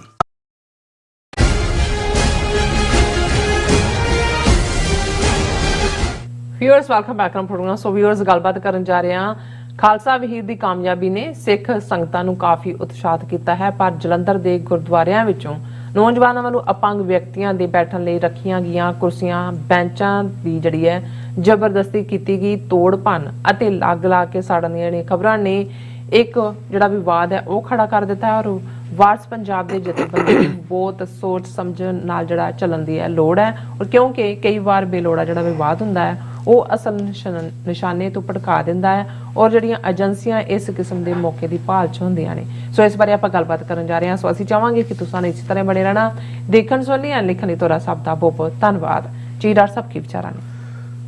ਦੇਖੋ ਹੁਣ ਮੈਂ ਜਿਸ ਇਸ਼ੂ ਤੇ ਗੱਲ ਕਰਨ ਵਾਲਾ ਇਹਨੂੰ ਅੰਗਰੇਜ਼ੀ ਦੇ ਵਿੱਚ ਕਹਿੰਦੇ ਨੇ ਹੌਟ ਪੋਟੇਟੋ ਜੀ ਗਰਮ ਆਲੂ। ਤੁਸੀਂ ਇੱਕਦਮ ਹੱਥ ਤੇ ਵੀ ਚੁੱਕੋ ਤੇ ਜੇ ਕਿਤੇ ਮੂੰਹ 'ਚ ਪਾ ਲਓ ਫਿਰ ਪਤਾ ਹੁੰਦਾ ਵੀ ਕੀ ਹੋਇਆ ਮੂੰਹ 'ਚ। ਪਰ ਮੈਂ ਹਮੇਸ਼ਾ ਆਪਣੇ ਇਹਨਾਂ ਆਲਮੋਸਟ 4 ਦਹਾਈਆਂ ਦੇ ਪੰਥਕ ਜੀਵਨ ਦੇ ਵਿੱਚ ਜਿੱਥੇ ਵੀ ਵਿਚਰਿਆ ਇਮਾਨਦਾਰੀ ਦੇ ਨਾਲ ਆਪਣੀ ਗੱਲ ਕਹਿਣ ਦੀ ਜਿਹੜੀ ਹੈ ਉਹ ਗੁਰੂ ਨੇ ਮੈਨੂੰ ਹਿੰਮਤ ਵੀ ਦਿੱਤੀ ਜੀ ਔਰ ਮੈਂ ਸਮਝਦਾ ਹਾਂ ਵੀ ਸੱਚ ਸੁਣਾਏ ਸੀ ਸੱਚ ਕੀ ਬੇਲਾ। ਇਹ ਜ਼ਰੂਰੀ ਨਹੀਂ ਵੀ ਅਸੀਂ ਠੀਕ ਹੋਈਏ ਪਰ ਜੋ ਸਾਡੀ ਪਰਸੈਪਸ਼ਨ ਹੈ ਕਿਸੇ ਸਿਚੁਏਸ਼ਨ ਦੇ ਬਾਰੇ ਉਸ ਬਾਰੇ ਗੱਲ ਕਰਨੀ ਇਹ ਫਰਜ਼ ਵੀ ਹੁੰਦਾ ਔਰ ਇਹ ਇੱਕ ਦਿਆਨਤਦਾਰ ਪਹੁੰਚ ਵੀ ਹੁੰਦੀ ਹੈ ਚੰਗੇ ਦੋਸਤ ਦੇ ਨਾਤੇ ਵੀ। ਇਹ ਤੇ ਕੌਮੀ ਗੱਲ ਹੈ ਜੇ ਤੁਸੀਂ ਕਿਸੇ ਦੇ ਦੋਸਤ ਹੋ ਤੇ ਤੁਹਾਨੂੰ ਲੱਗਦਾ ਹੈ ਵੀ ਤੁਹਾਡਾ ਦੋਸਤ ਜਿਹੜਾ ਹੈ ਉਸ ਦਾ ਕੋਈ ਐਕਸ਼ਨ ਉਸ ਨੂੰ ਨੁਕਸਾਨ ਪਹੁੰਚਾ ਸਕਦਾ ਹੈ ਤੇ ਤੁਸੀਂ ਇਸ ਡਰੋਂ ਕਿ ਦੋਸਤ ਨਾਰਾਜ਼ ਨਾ ਹੋ ਜਾਏ ਗੱਲ ਉਹਨੂੰ ਕਹੋ ਨਾ ਫਿਰ ਤੁਸੀਂ ਸੱਚੇ ਦੋਸਤ ਨਹੀਂ ਹੋ। ਕਿਉਂਕਿ ਅਸੀਂ ਮੂਵਮੈਂਟ ਦਾ ਉਹ ਸਾਰਾ ਦੌਰ 80s ਦਾ ਦੇਖਿਆ ਜਿਹਦੇ 'ਚ ਕਿ ਕਿਵੇਂ ਹੌਲੀ ਜਿਹੜੀ ਸੈਂਟਰਲ ਕਮਾਂਡ ਸੀ ਜੁਝਾਰੂ ਜਥੇਬੰਦੀਆਂ ਉਹਨਾਂ ਸਾਰੇ ਢਾਂਚੇ ਦੇ ਵਿੱਚ ਕਿਵੇਂ ਏਜੰਸੀਆਂ ਦੀ ਇਨਫਿਲਟ੍ਰੇਸ਼ਨ ਹੋਈ ਕਿਵੇਂ ਬਲੈਕ ਕੈਟ ਤਾਂ ਬਾਅਦ 'ਚ ਆਈਆਂ ਪਰ ਵਿਦਨ ਵੀ ਔਰ ਕਿਵੇਂ ਈਵਨ ਏਜੰਡਾ ਡਾਈਵਰਸੀਫਾਈ ਹੁੰਦਾ ਚਲਾ ਗਿਆ ਔਰ ਉਸ ਦੇ ਨਤੀਜੇ ਵਜੋਂ ਜਿੱਥੇ ਇੱਕ ਸਟੇਜ ਦੇ ਉੱਤੇ ਸਾਰੇ ਦੀ ਸਾਰੀ ਸਿੱਖ ਸੰਗਤ ਖਾਸ ਤੌਰ ਤੇ ਪੇਂਡੂ ਸਮਾਜ ਜਿੱਥੇ ਕਿ ਮੂਵਮੈਂਟ ਦਾ ਮੇਨ ਜ਼ੋਰ ਸੀ ਉਹ ਹਮਦਰਦੀ ਰੱਖਦੇ ਸੀ। ਉਹ ਪਹਿਲਾਂ ਆਪਣੇ ਘਰ ਉਹਨਾਂ ਨੇ ਖੋਲੇ ਹੋਏ ਸੀ ਕੁਝ ਵੀ ਫੇਸ ਕਰਨ ਨੂੰ ਤਿਆਰ ਸੀ ਫਿਰ ਉਹ ਥੋੜ੍ਹੇ ਜਿਹੇ ਡਰਨ ਲੱਗ ਗਏ। ਏਜੰਸੀਆਂ ਨੇ ਆਪਣਾ ਕੰਮ ਕੀਤਾ, ਉਹਨਾਂ ਦੇ ਬਾਣੇ ਦੇ ਵਿੱਚ ਔਰ ਵਿੱਚ ਵਾੜੇ, ਔਰ ਫਿਰ ਉਹ ਉਹਨਾਂ ਨੂੰ ਇੱਕ ਵੱਡੇ ਤਬਕੇ ਨੂੰ ਦੁਸ਼ਮਣੀ ਤੱਕ ਲੈ ਗਏ। ਉਹਨਾਂ 'ਚੋਂ ਹੀ ਫਿਰ ਜਿਹੜੀ ਹੈ ਉਹਨਾਂ ਨੇ ਨੁਕਸਾਨ ਵਾਲੀ ਲਾਈਨ ਅਪਣਾਈ। ਜੀ।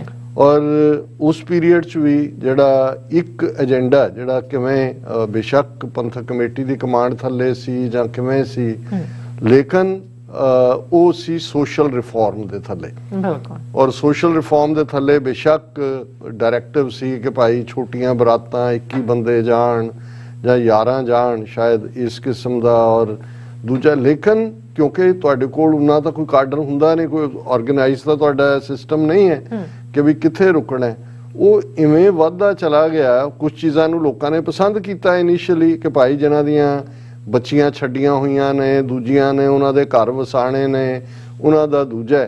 ਲੇਕਿਨ ਉਸ ਦੇ ਵਿੱਚ ਉਸ ਕਿਸਮ ਦਾ ਆਪਹੁਦਰਾਪਨ ਵਾਲੇ ਲੋਕ ਵੀ ਸ਼ਾਮਲ ਹੋਏ। ਜਿਹੜੀਆਂ ਬਰਾਤਾਂ ਭਾਵੇਂ 2-4 ਬੰਦੇ ਵੱਧ ਸੀ, ਉਹਨਾਂ ਦੀ ਹਿਊਮਿਲੇਸ਼ਨ ਹੋਣੀ ਸ਼ੁਰੂ ਹੋਈ। ਕੁਝ ਥਾਵਾਂ ਤੇ ਜਿਹੜੇ ਕਈਆਂ ਨੂੰ ਲੱਗਾ ਨਹੀਂ, ਉਹਨਾਂ ਨੇ ਇਹ ਜਿਹੜਾ ਹੈ ਜੀ ਪੋਲਟਰੀ ਫਾਰਮ, ਜਿਹੜੀ ਪੋਲਟਰੀ ਫਾਰਮ ਬਿਜ਼ਨਸ 'ਚ ਬਹੁਤੇ ਸਿੱਖ ਸੀ ਕਿ ਜੀ ਇਹ ਆਂਡੇ ਵੀ ਨਹੀਂ ਖਾਣ ਦੇਣੇ ਹੈ, ਉਹ ਦਰਜੀਆਂ ਤੱਕ ਵੀ ਪਹੁੰਚ ਗਏ। ਸ਼ਰਾਬ ਦੇ ਠੇਕੇ ਤਾਂ ਹੈ ਹੀ ਸੀ, ਔਰ ਅਦਰਵਾਈਜ਼ ਹੋਰ ਵੀ ਇਸ ਕਿਸਮ ਦਾ ਇੰਨਾ ਕਿ ਕੰਮ ਖਿਲਰ ਗਿਆ ਕਿ ਉਹਦੇ ਨਾਲ ਆਮ ਬੰਦਾ ਪਹਿਲਾਂ ਤਾਂ ਉਹ ਇੱਕ ਫੀਅਰ ਜਿਹੇ 'ਚ ਗਿਆ, ਫਿਰ ਇੱਕ ਤਬਕਾ ਹੌਸਟੈਲਿਟੀ 'ਚ ਵੀ ਗਿਆ। ਹਾਲਾਂਕਿ ਮੇਰਾ ਉਦੋਂ ਵੀ ਇਹ ਮੰਨਣਾ ਸੀ, ਅੱਜ ਵੀ ਮੈਂ ਇਹ ਸਮਝਦਾ ਵੀ ਜਿਹੜੀ ਚੀਜ਼ ਜਦੋਂ ਤੁਹਾਡੇ ਕੋਲ ਪੋਲੀਟੀਕਲ ਪਾਵਰ ਆ ਜਾਂਦੀ ਹੈ, ਬਿਲਕੁਲ, ਜਿਹੜੀ ਚੀਜ਼ ਤੁਸੀਂ with the notch of the pan, ਇੱਕ ਆਰਡਰ ਹੀ ਕਾਫੀ ਹੈ।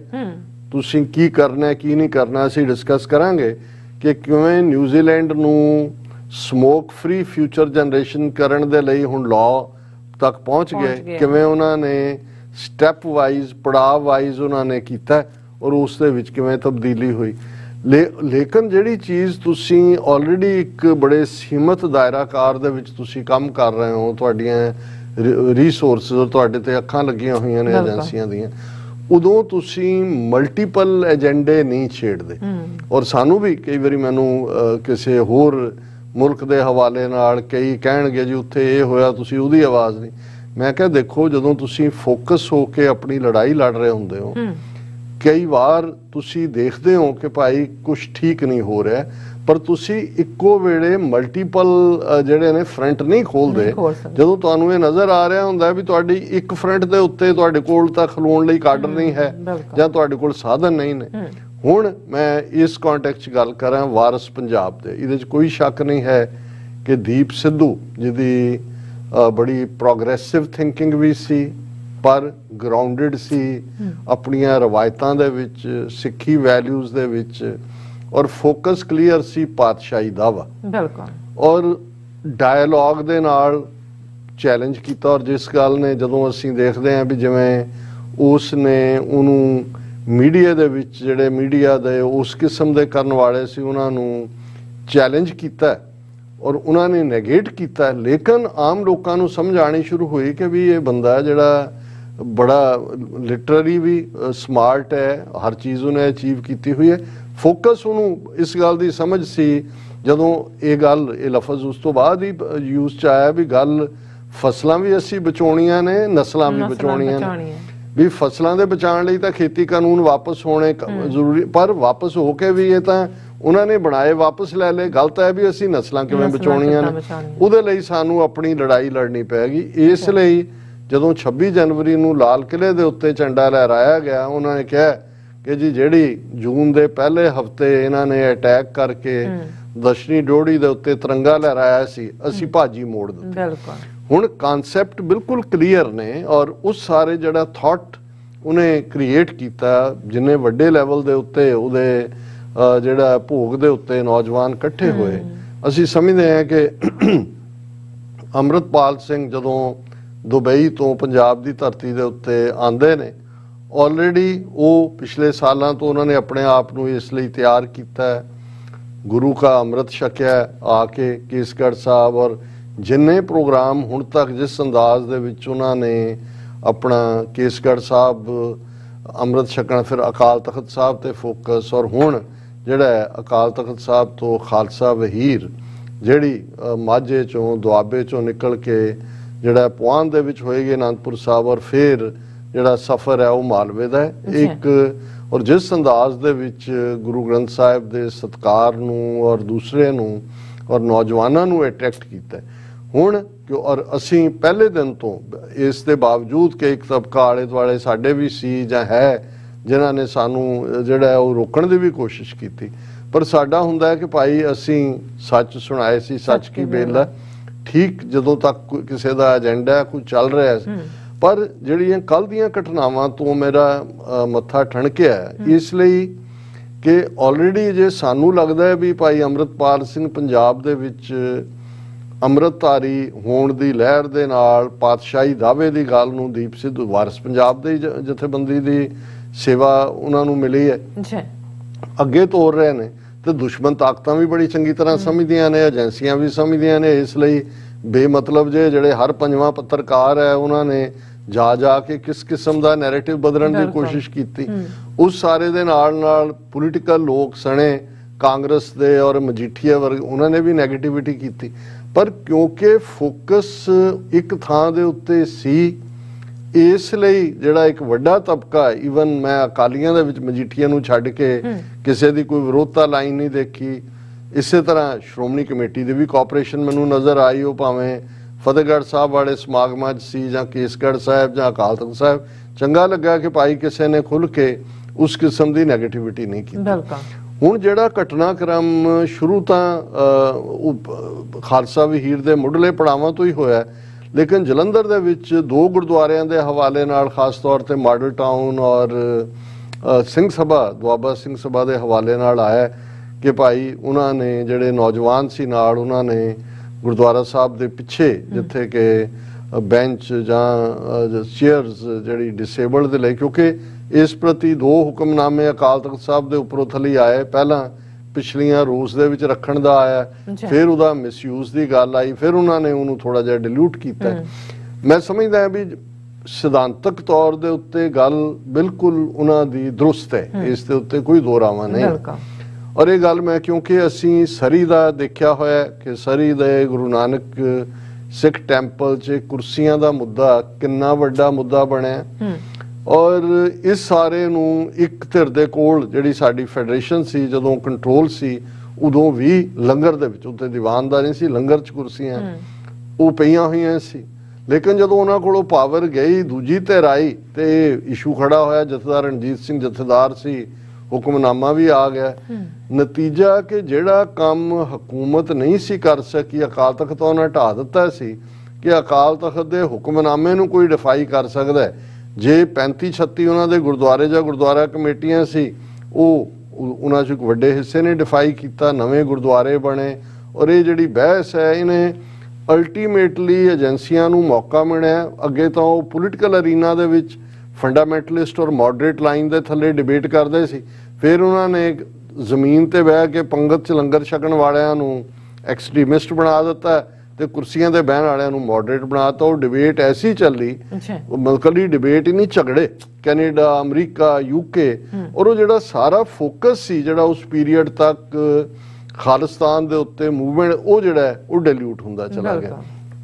ਹੁਣ ਮੈਨੂੰ ਇਹ ਨਜ਼ਰ ਆ ਰਿਹਾ ਹੈ ਕਿ ਵੀ ਜਿਸ ਅੰਦਾਜ਼ ਦੇ ਵਿੱਚ ਇੱਕ ਹੈ ਕਿ ਵੀ ਤੁਸੀਂ ਐਜੂਕੇਟ ਕਰਦੇ ਹੋ, ਕੰਸੈਂਸਸ ਬਣਾਉਂਦੇ ਹੋ, ਗੁਰਦੁਆਰਾ ਕਮੇਟੀਆਂ ਨੂੰ ਵੀ ਮੌਕਾ ਦਿੰਦੇ ਹੋ, ਜਿਨ੍ਹਾਂ 'ਚ ਤੁਹਾਨੂੰ ਲੱਗਦਾ ਉਹਨਾਂ ਨੂੰ ਕਹੋ ਜੀ ਤੁਸੀਂ ਸੰਗਤ ਤੁਹਾਡੇ ਆਪਣੇ ਆ ਕੇ ਨੁਮਾਇੰਦੇ ਉਹਨਾਂ ਨੂੰ ਦੱਸਦੇ ਨੇ ਕਿ ਭਾਈ ਆਹ ਪਾਰਟ ਹੈ, ਮੇਨ ਦੀਵਾਨ ਹਾਲ ਦੇ ਵਿੱਚ ਕੁਰਸੀਆਂ ਬੈਂਚ ਨਾ ਹੋਣ, ਤੁਸੀਂ ਇੱਕ ਗਲਾਸ ਵਾਲ ਕ੍ਰੀਏਟ ਕਰ ਲਓ ਉਸ ਦੇ ਪਿੱਛੇ ਜਿਹੜੇ ਨੇ, ਕਿਉਂਕਿ ਹੁਣ ਇਹਨਾਂ ਮੁਲਕਾਂ 'ਚ ਤਾਂ ਹਾਲ ਇਹ ਹੈ ਵੀ ਕਈ ਗੁਰਦੁਆਰਿਆਂ ਦਾ ਤੁਹਾਡੇ ਨਕਸ਼ੇ ਪਾਸ ਨਹੀਂ ਕਰਦੇ ਜੇ ਤੁਸੀਂ ਵੀਲ ਚੇਅਰ ਦੇ ਉੱਤੇ ਦੇ ਵਾਲਿਆਂ ਦੇ ਲਈ ਜਿਹੜਾ ਉਹ ਰਾਹ ਨਹੀਂ ਬਣਾਉਂਦੇ, ਜਾਂ ਈਵਨ ਬਾਥਰੂਮ, ਈਵਨ ਮੈਨੂੰ ਭੈਣ ਜੀ ਦੱਸ ਰਹੇ ਸੀ ਉੱਥੋਂ ਸੈਕਰਾਮੈਂਟੋ ਦੇ ਰੈਸਟੋਰੈਂਟ ਦੇ ਹਵਾਲੇ ਨਾਲ ਕਿ ਭਾਈ ਉਹਨਾਂ ਨੇ ਫਾਈਨ ਕੀਤਾ ਇੱਕ ਵੀਲ ਚੇਅਰ ਤੇ ਉਹਨੇ ਕਿਹਾ ਜੀ ਬਾਥਰੂਮ 'ਚ ਮੇਰੀ ਥਾਂ ਨੇ।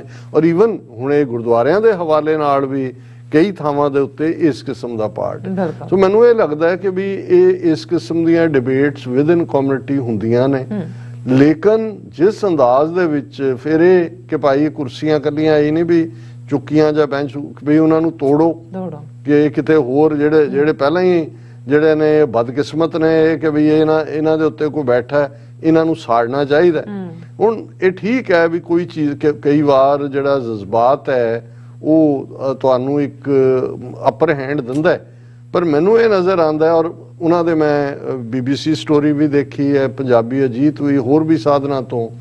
ਹੁਣ ਉਹ ਦੋਨੋਂ ਗੁਰਦੁਆਰਿਆਂ ਦੇ ਵਿੱਚ ਜਿਹੜੇ ਉਹਨਾਂ ਦੇ ਪ੍ਰਬੰਧਕ ਵੀ ਨੇ, ਸੰਗਤ ਦਾ ਵੀ ਇੱਕ ਹਿੱਸਾ ਹੈ, ਕਿਉਂਕਿ ਇਹੀ ਨੇ ਜਿਨ੍ਹਾਂ ਨੇ ਜਲੰਧਰ ਦੇ ਬਟਨ ਪਾਰਕ 'ਚ ਰਾਊਜ਼ਿੰਗ ਵੈਲਕਮ ਦਿੱਤਾ ਹੈ। ਤੇ ਜੇ ਅਸੀਂ ਆਪਣਿਆਂ ਦੇ ਵਿੱਚ, ਔਰ ਇਹ ਏਜੰਸੀਆਂ ਨੂੰ ਸੂਟ ਕਰਦਾ ਹੈ ਕਿ ਅਸੀਂ ਇਸ ਡਿਬੇਟ ਨੂੰ ਇਸ ਪਾਸੇ ਲੈ ਜਾਈਏ। ਸੋ ਮੈਂ ਹਾਲਾਂ ਮੈਨੂੰ ਨਹੀਂ ਪਤਾ ਕਿ ਭਾਈ ਆਪਣੇ ਕਈ ਵਾਰੀ ਤੁਹਾਨੂੰ ਆਪਣਿਆਂ ਦੇ ਕਹਿਰ ਦਾ ਵੀ ਸਾਹਮਣਾ ਕਰਨਾ ਪੈਂਦਾ ਹੈ, ਪਰ ਮੈਨੂੰ ਇਹ ਲੱਗਾ ਕਿ ਭਾਈ ਐਜ਼ ਏ ਵੈਲ ਵਿਸ਼ਰ ਜਿਹੜਾ ਵਾਰਿਸ ਪੰਜਾਬ ਦੇ ਜਥੇਬੰਦੀ ਦੇ, ਔਰ ਪੂਰੀ ਐਜ਼ ਏ ਪਰਸਨ ਜਿਹੜਾ ਫੁੱਲੀ ਸਪੋਰਟ ਅਸੀਂ ਕਰਦੇ ਹਾਂ, ਮੈਨੂੰ ਇਹ ਲੱਗਦਾ ਵੀ ਇਸ ਮਾਮਲੇ ਦੇ ਵਿੱਚ ਆਪਣੀ ਸਾਰੀ ਸਟ੍ਰੈਟਜੀ ਨੂੰ ਦੁਬਾਰਾ ਰੀਵਿਜ਼ਿਟ ਕਰੋ, ਤਾਂ ਕਿ ਇਹ ਨਾ ਹੋਏ ਕਿ ਵੀ ਇਸ ਹਵਾਲੇ ਨਾਲ ਇੱਕ ਪਾਸੇ ਅੱਧੀਆਂ ਗੁਰਦੁਆਰਾ ਕਮੇਟੀਆਂ ਪੁਲਿਸ ਰਿਪੋਰਟ ਕਰਨ ਤੁਰੀਆਂ ਹੋਣ, ਆਪਸ ਦੇ ਵਿੱਚ ਉਹ ਡਿਬੇਟ ਹੋਏ, ਫਿਰ ਉਹੀ ਹੈ ਕਿ ਜੀ ਇਹ ਕੁਰਸੀਆਂ ਵਾਲੇ ਕਿ ਤੱਪੜਾਂ ਵਾਲੇ, ਇੱਥੇ ਅਸੀਂ ਉਹ ਲੰਗਰ ਦੇ ਹਵਾਲੇ ਨਾਲ ਦੇਖਿਆ,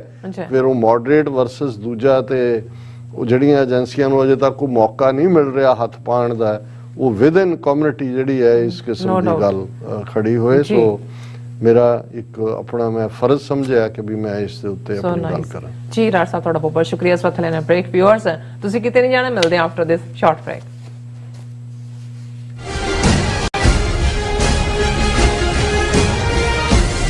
ਇੱਕ ਓੰਕਾਰ, ਇੱਕ ਸ਼ਬਦ ਵੱਖਰਾ ਕਹਿਣਾ, ਇੱਕ ਓੰਕਾਰ, ਇਸ ਤਰ੍ਹਾਂ ਬੋਲਣਾ। ਸਾਡਾ ਇਹ ਨਿੱਕਾ ਜਿਹਾ ਉਪਰਾਲਾ ਹੈ ਕਿ ਅਸੀਂ ਸਾਰੇ ਖੁਦ ਧੰਨ ਸ਼੍ਰੀ ਗੁਰੂ ਗ੍ਰੰਥ ਸਾਹਿਬ ਜੀ ਦੀ ਬਾਣੀ ਦਾ ਸ਼ੁੱਧ ਉਚਾਰਨ ਕਰ ਸਕੀਏ। ਸਤਿਨਾਮ ਕਰਤਾ ਪੁਰਖ। ਪਰਿਵਾਰ ਵਿੱਚ ਬੈਠ ਕੇ ਇਸ ਪ੍ਰੋਗਰਾਮ ਨੂੰ ਦੇਖੀਏ ਤੇ ਆਪਣੇ ਪਰਿਵਾਰਾਂ ਨੂੰ ਗੁਰਬਾਣੀ ਨਾਲ ਜੋੜੀਏ। TV 84 ਤੇ ਹਰ ਰੋਜ਼ ਸ਼ਾਮ 6 ਵਜੇ ਤੋਂ 6:30 ਵਜੇ ਤੱਕ ਗੁਰਬਾਣੀ ਸੰਥਿਆ ਦਾ ਪ੍ਰਸਾਰਣ ਕੀਤਾ ਜਾਵੇਗਾ।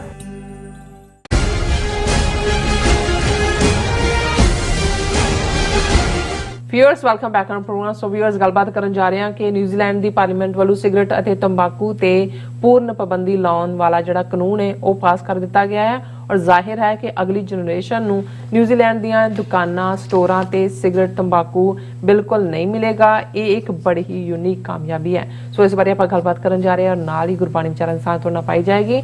ਸੋ ਅਸੀਂ ਚਾਹਾਂਗੇ ਕਿ ਤੁਸੀਂ ਇਸੇ ਤਰ੍ਹਾਂ ਬੜੇ ਰਹਿਣਾ। ਦੇਖਣ, ਸੁਣਨ ਜਾਂ ਲਿਖਣ ਲਈ ਤੁਹਾਡਾ ਸਭ ਦਾ ਬਹੁਤ ਬਹੁਤ ਧੰਨਵਾਦ। ਜੀ ਰਾਜ ਸਾਹਿਬ, ਕੀ ਕਹਿਣਾ ਚਾਹੋਗੇ?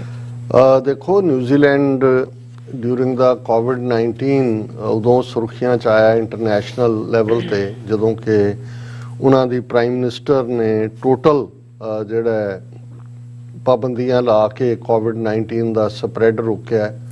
ਜਦੋਂ ਦੁਨੀਆ 'ਚ ਪੈਂਡੇਮਿਕ ਵੀ ਸੀ, ਨਿਊਜ਼ੀਲੈਂਡ ਛੋਟਾ ਜਿਹਾ ਆਈਲੈਂਡ ਹੈ, ਉਹਦੇ 'ਚ ਬਹੁਤ ਘੱਟ ਨੁਕਸਾਨ ਹੋਇਆ, ਔਰ ਇਸ ਬੀਬੀ ਦੀ ਤਾਰੀਫ ਦੁਨੀਆ ਭਰ 'ਚ ਹੋਈ, ਉਹਨਾਂ ਦੀ ਪ੍ਰਾਈਮ ਮਿਨਿਸਟਰ ਦੀ। ਔਰ ਮੈਂ ਅੱਗੇ ਵੀ ਜ਼ਿਕਰ ਕੀਤਾ ਸੀ ਕਿ ਈਵਨ ਸਿੱਖ ਕੌਮ ਦਾ ਜਿਹੜਾ ਰੋਲ ਸੀ ਉਸ ਨੂੰ ਉਹਨੇ ਇੱਕ ਇੰਡੀਵਿਜੂਅਲ ਮੈਸੇਜ ਦੇ ਵਿੱਚ ਰੈਕਗਨਾਈਜ਼ ਕੀਤਾ। ਫਿਰ ਜਿਹੜਾ ਦੂਸਰਾ ਪਾਰਟ, ਇਹ ਉਸ ਤੋਂ ਪਹਿਲਾਂ ਜਿਹੜਾ ਇੱਕ ਵਾਕਿਆ ਬੜਾ ਚਰਚ ਸਿਟੀ ਦੇ ਵਿੱਚ ਨਿਊਜ਼ੀਲੈਂਡ 'ਚ ਹੋਇਆ ਸੀ, ਇਹਦੇ 'ਚ ਕਿ 2 ਮਸੀਤਾਂ ਦੇ ਵਿੱਚ ਇੱਕ ਗੋਰੇ ਨਸਲਵਾਦੀ ਨੇ ਜਿਹਨੇ ਕਿਹਾ ਸੀ ਕਿ ਮੈਂ RSS ਦੀ ਆਈਡੀਓਲੋਜੀ ਤੋਂ ਪ੍ਰਭਾਵਿਤ ਹੋਇਆ, ਅਟੈਕ ਕਰਕੇ ਬਹੁਤ ਸਾਰੇ ਜਿਹੜੇ ਨਮਾਜ਼ ਪੜ੍ਹ ਰਹੇ ਨਮਾਜ਼ੀ ਸੀ ਉਹਨਾਂ ਨੂੰ ਮਾਰ ਮੁਕਾਇਆ ਸੀ। ਤੇ ਕਿਵੇਂ ਇੱਕ ਪੰਜਾਬੀ ਸੂਟ ਪਾ ਕੇ ਜਿਵੇਂ ਉਹ ਜਾ ਕੇ ਮਸੀਤ 'ਚ ਔਰ ਦੂਜੇ ਉਹਨਾਂ ਦੇ ਨਾਲ ਖਲੋਤੀ, ਔਰ ਜਿਵੇਂ ਐਂ ਲੱਗਦਾ ਸੀ ਜਿਵੇਂ ਇੱਕ ਮਾਂ ਆਪਣੇ ਬੱਚਿਆਂ ਦਾ ਦਰਦ ਵੰਡਾ ਰਹੀ ਹੁੰਦੀ ਹੈ, ਹੈਡ ਆਫ ਦਾ ਸਟੇਟ ਦੇ ਨਾਤੇ ਉਸ ਦਾ ਉਹ ਰੁਤਬਾ ਬਣਿਆ। ਫਿਰ ਆਪਣੇ ਬੱਚੇ ਦੇ ਨਾਲ, ਨਵਜੰਮੇ ਬੱਚੇ ਦੇ ਨਾਲ ਪਾਰਲੀਮੈਂਟ ਜਾ, ਬਹੁਤ ਸਾਰੇ ਉਹਨੇ ਪ੍ਰੈਜ਼ੀਡੈਂਟ ਸੈੱਟ ਕੀਤੇ ਨੇ। ਹਾਲਾਂ ਉਸ ਤੋਂ ਬਾਅਦ ਇਹ ਸਾਰੇ ਚੋਂ ਉਹਦੀ ਪਾਰਟੀ ਜਿੱਤਦੀ ਵੀ ਰਹੀ। ਹੁਣ ਚੋਣਾਂ ਹੋਣ ਵਾਲੀਆਂ ਨੇ, ਹਾਲ ਦੀ ਘੜੀ ਜਿਹੜੀ ਆਪੋਜੀਸ਼ਨ ਹੈ ਉਸ ਤੋਂ 5% ਪਿੱਛੇ ਚੱਲ ਰਹੀ ਹੈ। ਪਰ ਇੱਕ ਜਿਹੜਾ ਸਟੈਪ ਉਹਨਾਂ ਦੀ ਹਕੂਮਤ ਨੇ ਲਿਆ, ਔਰ ਇਹ ਮੈਂ BBC ਦੀ ਸਟੋਰੀ ਨੂੰ ਹੀ ਕੋਟ ਕਰਾਂਗਾ, ਔਰ ਜਿਨ੍ਹਾਂ ਨੇ New Zealand passes legislation banning cigarettes for future generations. So already ਉਹਨਾਂ ਨੇ ਉਹ ਕਾਨੂੰਨ ਪਾਸ ਕੀਤਾ ਤਾਂ ਕਿ ਭਵਿੱਖ ਦੀਆਂ ਜਨਰੇਸ਼ਨਸ ਜਿਹੜੀਆਂ ਨੇ ਉਹ smoke free, tobacco free Nice. Nicotine free ਜੀਵਨ ਜਿਉ ਸਕਣ। ਬਿਲਕੁਲ। ਔਰ ਇਹ ਕਿਉਂਕਿ ਇਸ ਦੇ ਉੱਤੇ ਕੰਮ ਤਾਂ ਕਾਫੀ ਦੇਰ ਤੋਂ ਹੋ ਰਿਹਾ, ਉਹਨਾਂ ਦੇ ਪਾਬੰਦੀਆਂ ਉਹਨੂੰ ਮਹਿੰਗਾ ਕਰਨਾ। ਔਰ ਇਸ ਵੇਲੇ ਨਿਊਜ਼ੀਲੈਂਡ ਦੇ ਵਿੱਚ ਜਿਹੜਾ ਸਮੋਕਿੰਗ ਰੇਟ ਹੈ ਐਵਰੇਜ ਸਿਰਫ 8% ਲੋਕ ਜਿਹੜੇ ਨੇ ਉਹ ਤੰਬਾਕੂ ਜਾਂ ਸਿਗਰਟ ਦਾ ਇਸਤੇਮਾਲ ਕਰਦੇ ਨੇ। ਅੱਛਾ। ਔਰ ਇਸ ਜਿਹੜਾ ਬਿੱਲ ਹੈ ਉਹਦੇ ਮੁਤਾਬਕ ਇਹ ਹੈ ਕਿ ਵੀ ਇਹ ਜਿਹੜੇ ਨੇ ਹਰ ਸਾਲ ਇਹ ਘਟਦਾ ਜਾਏਗਾ ਇਸ ਦਾ ਇਸਤੇਮਾਲ। ਬਿਲਕੁਲ। ਔਰ 2050 ਤੱਕ ਪਹੁੰਚਦੇ ਆ ਜਿਹੜੇ 40 ਸਾਲ ਦੀ ਉਮਰ ਦੇ ਨੇ ਉਹ ਜਿਹੜੇ ਨੇ ਉਹ ਸਿਗਰਟ ਤੋਂ ਬਿਲਕੁਲ ਉਹਨਾਂ ਦੀ ਬੰਦ ਖਲਾਸੀ ਹੋ ਚੁੱਕੀ ਹੋਏਗੀ। ਅੱਛਾ। ਔਰ ਉਹਨਾਂ ਦੀ ਜਿਹੜੀ ਹੈਲਥ ਮਿਨਿਸਟਰ ਹੈ ਉਹ ਵੀ ਮੁਸਲਮਾਨ ਬੀਬੀ ਹੈ ਆਇਸ਼ਾ ਵੈਰਾਲੀ, ਉਹਨਾਂ ਨੇ ਬਿੱਲ ਇੰਟਰੋਡਿਊਸ ਕੀਤਾ ਹੈ। ਉਹਨਾਂ ਨੇ ਕਿਹਾ ਕਿ ਵੀ ਅਸੀਂ ਸਮੋਕ ਫ੍ਰੀ ਫਿਊਚਰ ਦੇ ਵੱਲ Nice. ਜਾ ਰਹੇ ਹਾਂ। ਔਰ ਉਹਨਾਂ ਨੇ ਕਿਹਾ ਵੀ ਇਹਦਾ ਫਾਇਦਾ ਇਹ ਹੋਇਆ ਹੈ ਕਿ ਹੁਣ ਥਾਊਜ਼ੈਂਡਸ ਆਫ ਪੀਪਲ ਦੇ ਲਿਵ ਲੌਂਗਰ ਲਾਈਫ, ਹੈਲਥੀਅਰ ਲਾਈਵਸ। ਔਰ ਆਉਣ ਵਾਲੇ ਪੀਰੀਅਡ 'ਚ ਜਦੋਂ ਤੱਕ ਅਸੀਂ ਇਹਨੂੰ ਹਾਸਲ ਕਰਾਂਗੇ, ਨਿਊਜ਼ੀਲੈਂਡ $5 ਬਿਲੀਅਨ ਜਿਹੜਾ ਕਿ ਸਮੋਕਿੰਗ ਨਾਲ ਰਿਲੇਟਡ ਬਿਮਾਰੀਆਂ ਦੇ ਉੱਤੇ ਟ੍ਰੀਟਮੈਂਟ ਤੇ ਖਰਚ ਹੁੰਦਾ ਹੈ, ਉਹਨਾਂ ਉਹ ਸੇਵ ਕਰ ਲੈਣਗੇ। ਨਿਊਜ਼ੀਲੈਂਡ ਦੇ $5 ਬਿਲੀਅਨ ਜਿਹੜੇ ਅਮਰੀਕਾ ਦੇ $3.2 ਬਿਲੀਅਨ ਬਣਦੇ ਨੇ। ਔਰ ਇਸ ਵੇਲੇ ਉਹਨਾਂ ਦੇ ਮੁਤਾਬਕ ਜਿਹੜਾ ਹੈ ਸਮੋਕ ਫ੍ਰੀ ਐਨਵਾਇਰਨਮੈਂਟ ਬਿੱਲ, ਇਸ ਬਿੱਲ ਦਾ ਨਾਮ ਦਿੱਤਾ ਗਿਆ ਕਿ ਉਹਨਾਂ ਨੇ ਕਿਹਾ ਵੀ 2025 ਤੱਕ ਹੁਣ ਸਿਰਫ ਉੱਥੇ 8% ਲੋਕ ਸਮੋਕ ਕਰਦੇ ਨੇ, 2025 ਤੱਕ ਇਹ ਹੋਰ ਵੀ ਪਰਸੈਂਟੇਜ ਘਟ ਕੇ 5% ਤੱਕ ਰਹਿ ਜਾਏਗੀ। ਔਰ ਇਹ ਜਿਹੜਾ ਨੇ ਉਹਨਾਂ ਨੇ ਕਿਹਾ ਕਿ ਵੀ ਅਸੀਂ ਹੁਣ ਜਿਹੜੀਆਂ ਤੰਬਾਕੂ ਔਰ ਸਿਗਰਟ ਵੇਚਣ ਵਾਲੀਆਂ ਚੇਨਸ ਨੇ ਉਹ 600 ਨੇ ਨੇਸ਼ਨ ਵਾਈਡ। ਇਹ ਅੱਜ ਤੋਂ ਕੁਝ ਸਾਲ ਪਹਿਲਾਂ 6000 ਸੀ, ਕਰੰਟਲੀ 6000 ਨੇ, ਇਹ 600 ਰਹਿ ਜਾਣਗੀਆਂ ਆਉਣ ਵਾਲੇ ਪੀਰੀਅਡ ਦੇ ਵਿੱਚ। ਔਰ ਇਹ ਜਿਹੜੀਆਂ ਹੁਣ ਵਿਕ ਵੀ ਰਹੀਆਂ ਉਹਨਾਂ 'ਚ ਨਿਕੋਟਿਨ ਲੈਵਲ ਘਟਾਇਆ ਜਾ ਰਿਹਾ ਤਾਂ ਕਿ ਜਿਹੜੇ ਐਡਿਕਟ ਨੇ ਉਹਨਾਂ ਨੂੰ ਇਸ ਦਾ ਫਾਇਦਾ ਹੋਏ। ਔਰ ਇਹਦੇ 'ਚ ਵੀ ਕਿਉਂਕਿ ਉਹਦੇ 'ਚ ਥੋੜਾ ਜਿਹਾ ਟਿਕਲਿਸ਼ ਵੀ ਹੈ ਕਿਉਂਕਿ ਜਿਸ ਤਰ੍ਹਾਂ ਆਸਟ੍ਰੇਲੀਆ ਦੇ ਵਿੱਚ ਇੱਕ ਵੱਡੀ ਪੋਪੂਲੇਸ਼ਨ ਜਿਨ੍ਹਾਂ ਨੂੰ ਕਦੇ ਐਬੋਰੀਜਨਲਸ ਕਹਿੰਦੇ ਸੀ ਜਾਂ ਨੇਟਿਵ ਆਸਟ੍ਰੇਲੀਅਨਸ ਕਹਿੰਦੇ ਸੀ, ਹੁਣ ਉਹਨਾਂ ਨੂੰ ਫਸਟ ਨੇਸ਼ਨ ਕਹਿੰਦੇ ਨੇ। ਇਵੇਂ ਹੀ ਜਿਹੜੇ ਨਿਊਜ਼ੀਲੈਂਡ ਦੇ ਓਰੀਜਨਲ ਰਹਿਣ ਵਾਲੇ ਲੋਕ ਨੇ ਜਿਨ੍ਹਾਂ ਨੂੰ ਮੌਰੀ ਕਹਿੰਦੇ ਨੇ, ਉਹਨਾਂ ਦੇ ਵਿੱਚ ਜਿਹੜਾ ਹੈ ਉਹ ਸਮੋਕਿੰਗ ਦੀ ਦਰ ਕਾਫੀ ਜ਼ਿਆਦਾ ਹੈ।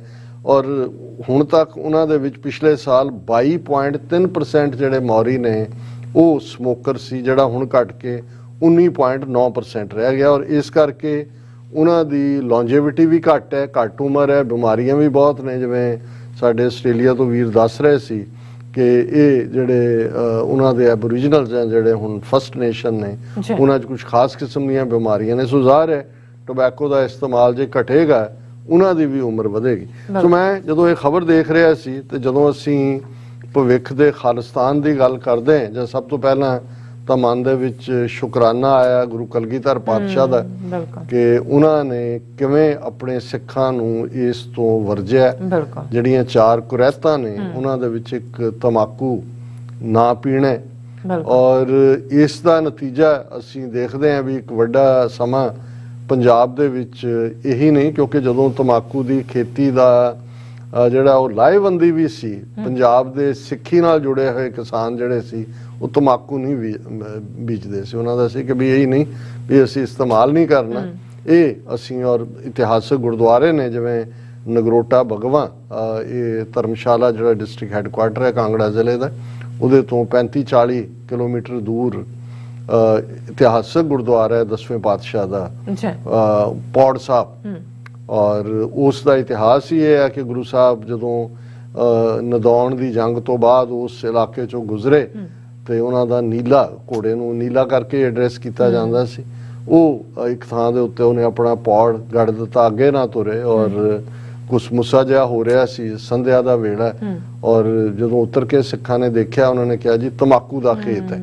ਔਰ ਇਤਿਹਾਸ ਜਿਹੜਾ ਇਸ ਨਾਲ ਜੁੜਿਆ ਕਿ ਵੀ ਜੇ ਇਸੇ ਲਈ ਜਿਹੜੇ ਪੁਰਾਤਨ ਸਿੰਘ ਨੇ ਉਹਨਾਂ ਨੇ ਤਾਂ ਤੰਬਾਕੂ ਦਾ ਨਾਂ ਹੀ ਜਗਤ ਝੂਠ, ਇਹ ਖਾਲਸਾਈ ਲਫ਼ਜ਼ ਇਹਦੇ ਲਈ ਜਿਹੜਾ ਉਹ ਜਗਤ ਝੂਠ ਹੈ। ਔਰ ਇਹ ਤਾਂ ਬਹੁਤ ਬਾਅਦ 20th ਸੈਂਚੁਰੀ 'ਚ ਇੱਕ ਸਟੇਜ ਸੀ 20ਵੀਂ ਸਦੀ ਦੀ ਬਿਗਨਿੰਗ 'ਚ ਕਿ ਤੰਬਾਕੂ ਨੂੰ as a health product advertise ਕੀਤਾ ਜਾਂਦਾ। ਜਦੋਂ ਤੁਸੀਂ ਇਹਨਾਂ ਦੀ ਐਡਵਰਟਾਈਜ਼ਮੈਂਟ ਇੰਡਸਟਰੀ ਦੇਖੋਗੇ, ਔਰ ਹੌਲੀ ਹੌਲੀ ਜਦੋਂ ਤੱਕ ਇਹ ਡਾਟਾ ਆਇਆ ਕਿ ਬਈ ਇਹ ਤੰਬਾਕੂ ਲੰਗ ਕੈਂਸਰ, TB, ਹੋਰ ਇਹਦੇ ਨਾਲ ਰਿਲੇਟਡ ਕਿੰਨੀਆਂ ਬਿਮਾਰੀਆਂ ਨੇ, ਤੇ ਇੰਨੀ ਪਾਵਰਫੁਲ ਸੀ ਟੋਬੈਕੋ ਇੰਡਸਟਰੀ ਵੀ ਉਹਨਾਂ ਨੇ ਦਬਾ ਲਿਆ। ਅਮਰੀਕਾ ਦੀ ਹਿਸਟਰੀ 'ਚ ਵੀ ਸਭ ਤੋਂ ਜ਼ਿਆਦਾ ਜਿਹੜਾ ਕਲਾਸ ਕੇ ਸੂਟ ਹੋਇਆ, ਜਿਹਦੇ 'ਚ ਸ਼ਾਇਦ 3 ਕੇ 4 ਬਿਲੀਅਨ ਡਾਲਰ ਜਿਹੜਾ ਇਹਨਾਂ ਨੂੰ ਦੇਣਾ ਪਿਆ ਟੋਬੈਕੋ ਕੰਪਨੀਜ਼ ਨੂੰ, ਜਿਹੜੇ ਕੈਂਸਰ ਤੋਂ ਪ੍ਰਭਾਵਿਤ ਹੋਏ ਜਾਂ ਦੂਜੇ। ਪਰ ਅੱਜ ਉਸੇ ਹੀ ਦੁਨੀਆ ਦੇ ਵਿੱਚ ਨਿਊਜ਼ੀਲੈਂਡ ਵਰਗਾ ਮੁਲਕ ਜਿਹੜਾ ਟੋਟਲੀ ਸਮੋਕ ਫਰੀ ਹੋਣ ਜਾ ਰਿਹਾ। ਤੇ ਆਪਣੇ ਪੰਜਾਬ ਵੱਲ ਜਦੋਂ ਦੇਖਦੇ ਹਾਂ ਕਿ ਭਾਈ ਜਿੰਨੀ ਇਕੋਨਮੀ ਹੈ ਉਹਦਾ ਇੱਕ ਵੱਡਾ ਹਿੱਸਾ, ਜਦੋਂ ਇਹਨਾਂ ਨੂੰ ਅਕਾਲੀਆਂ ਨੂੰ ਕਿਹਾ, ਬਾਦਲਾਂ ਨੂੰ ਕਿਹਾ ਜੀ ਹੁਣ ਤੁਸੀਂ ਅਕਾਲੀ ਪੰਥ ਨੂੰ, ਸਿੱਖੀ ਦੇ ਵਿੱਚ ਤਾਂ ਨਸ਼ੇ, ਸ਼ਰਾਬ, ਤੰਬਾਕੂ ਸਭ ਬੰਦ ਹੈ, ਇਹ ਬੰਦ ਕਰਾਓ ਠੇਕੇ ਥਾਂ ਥਾਂ ਹੀ ਖੋਲਣ ਦਾ। ਕਹਿੰਦਾ ਸਰਕਾਰ ਕਿਵੇਂ ਚੱਲੂ ਸਾਡੀ, ਕਿ ਭਾਈ ਅਸੀਂ ਇਕੋਨਮੀ ਕਿਵੇਂ ਚੱਲੂ। ਸੋ ਜਿੱਥੇ ਜਿਸ ਮਜ਼ਹਬ ਦੇ ਵਿੱਚ ਜਿਹੜਾ ਉਹ ਸਿਗਰਟ, ਸ਼ਰਾਬ ਟੈਬੂ ਹੋਣ, ਉੱਥੇ ਤੁਸੀਂ ਸ਼ਰਾਬ ਦੇ ਠੇਕੇ ਖੋਲੋ।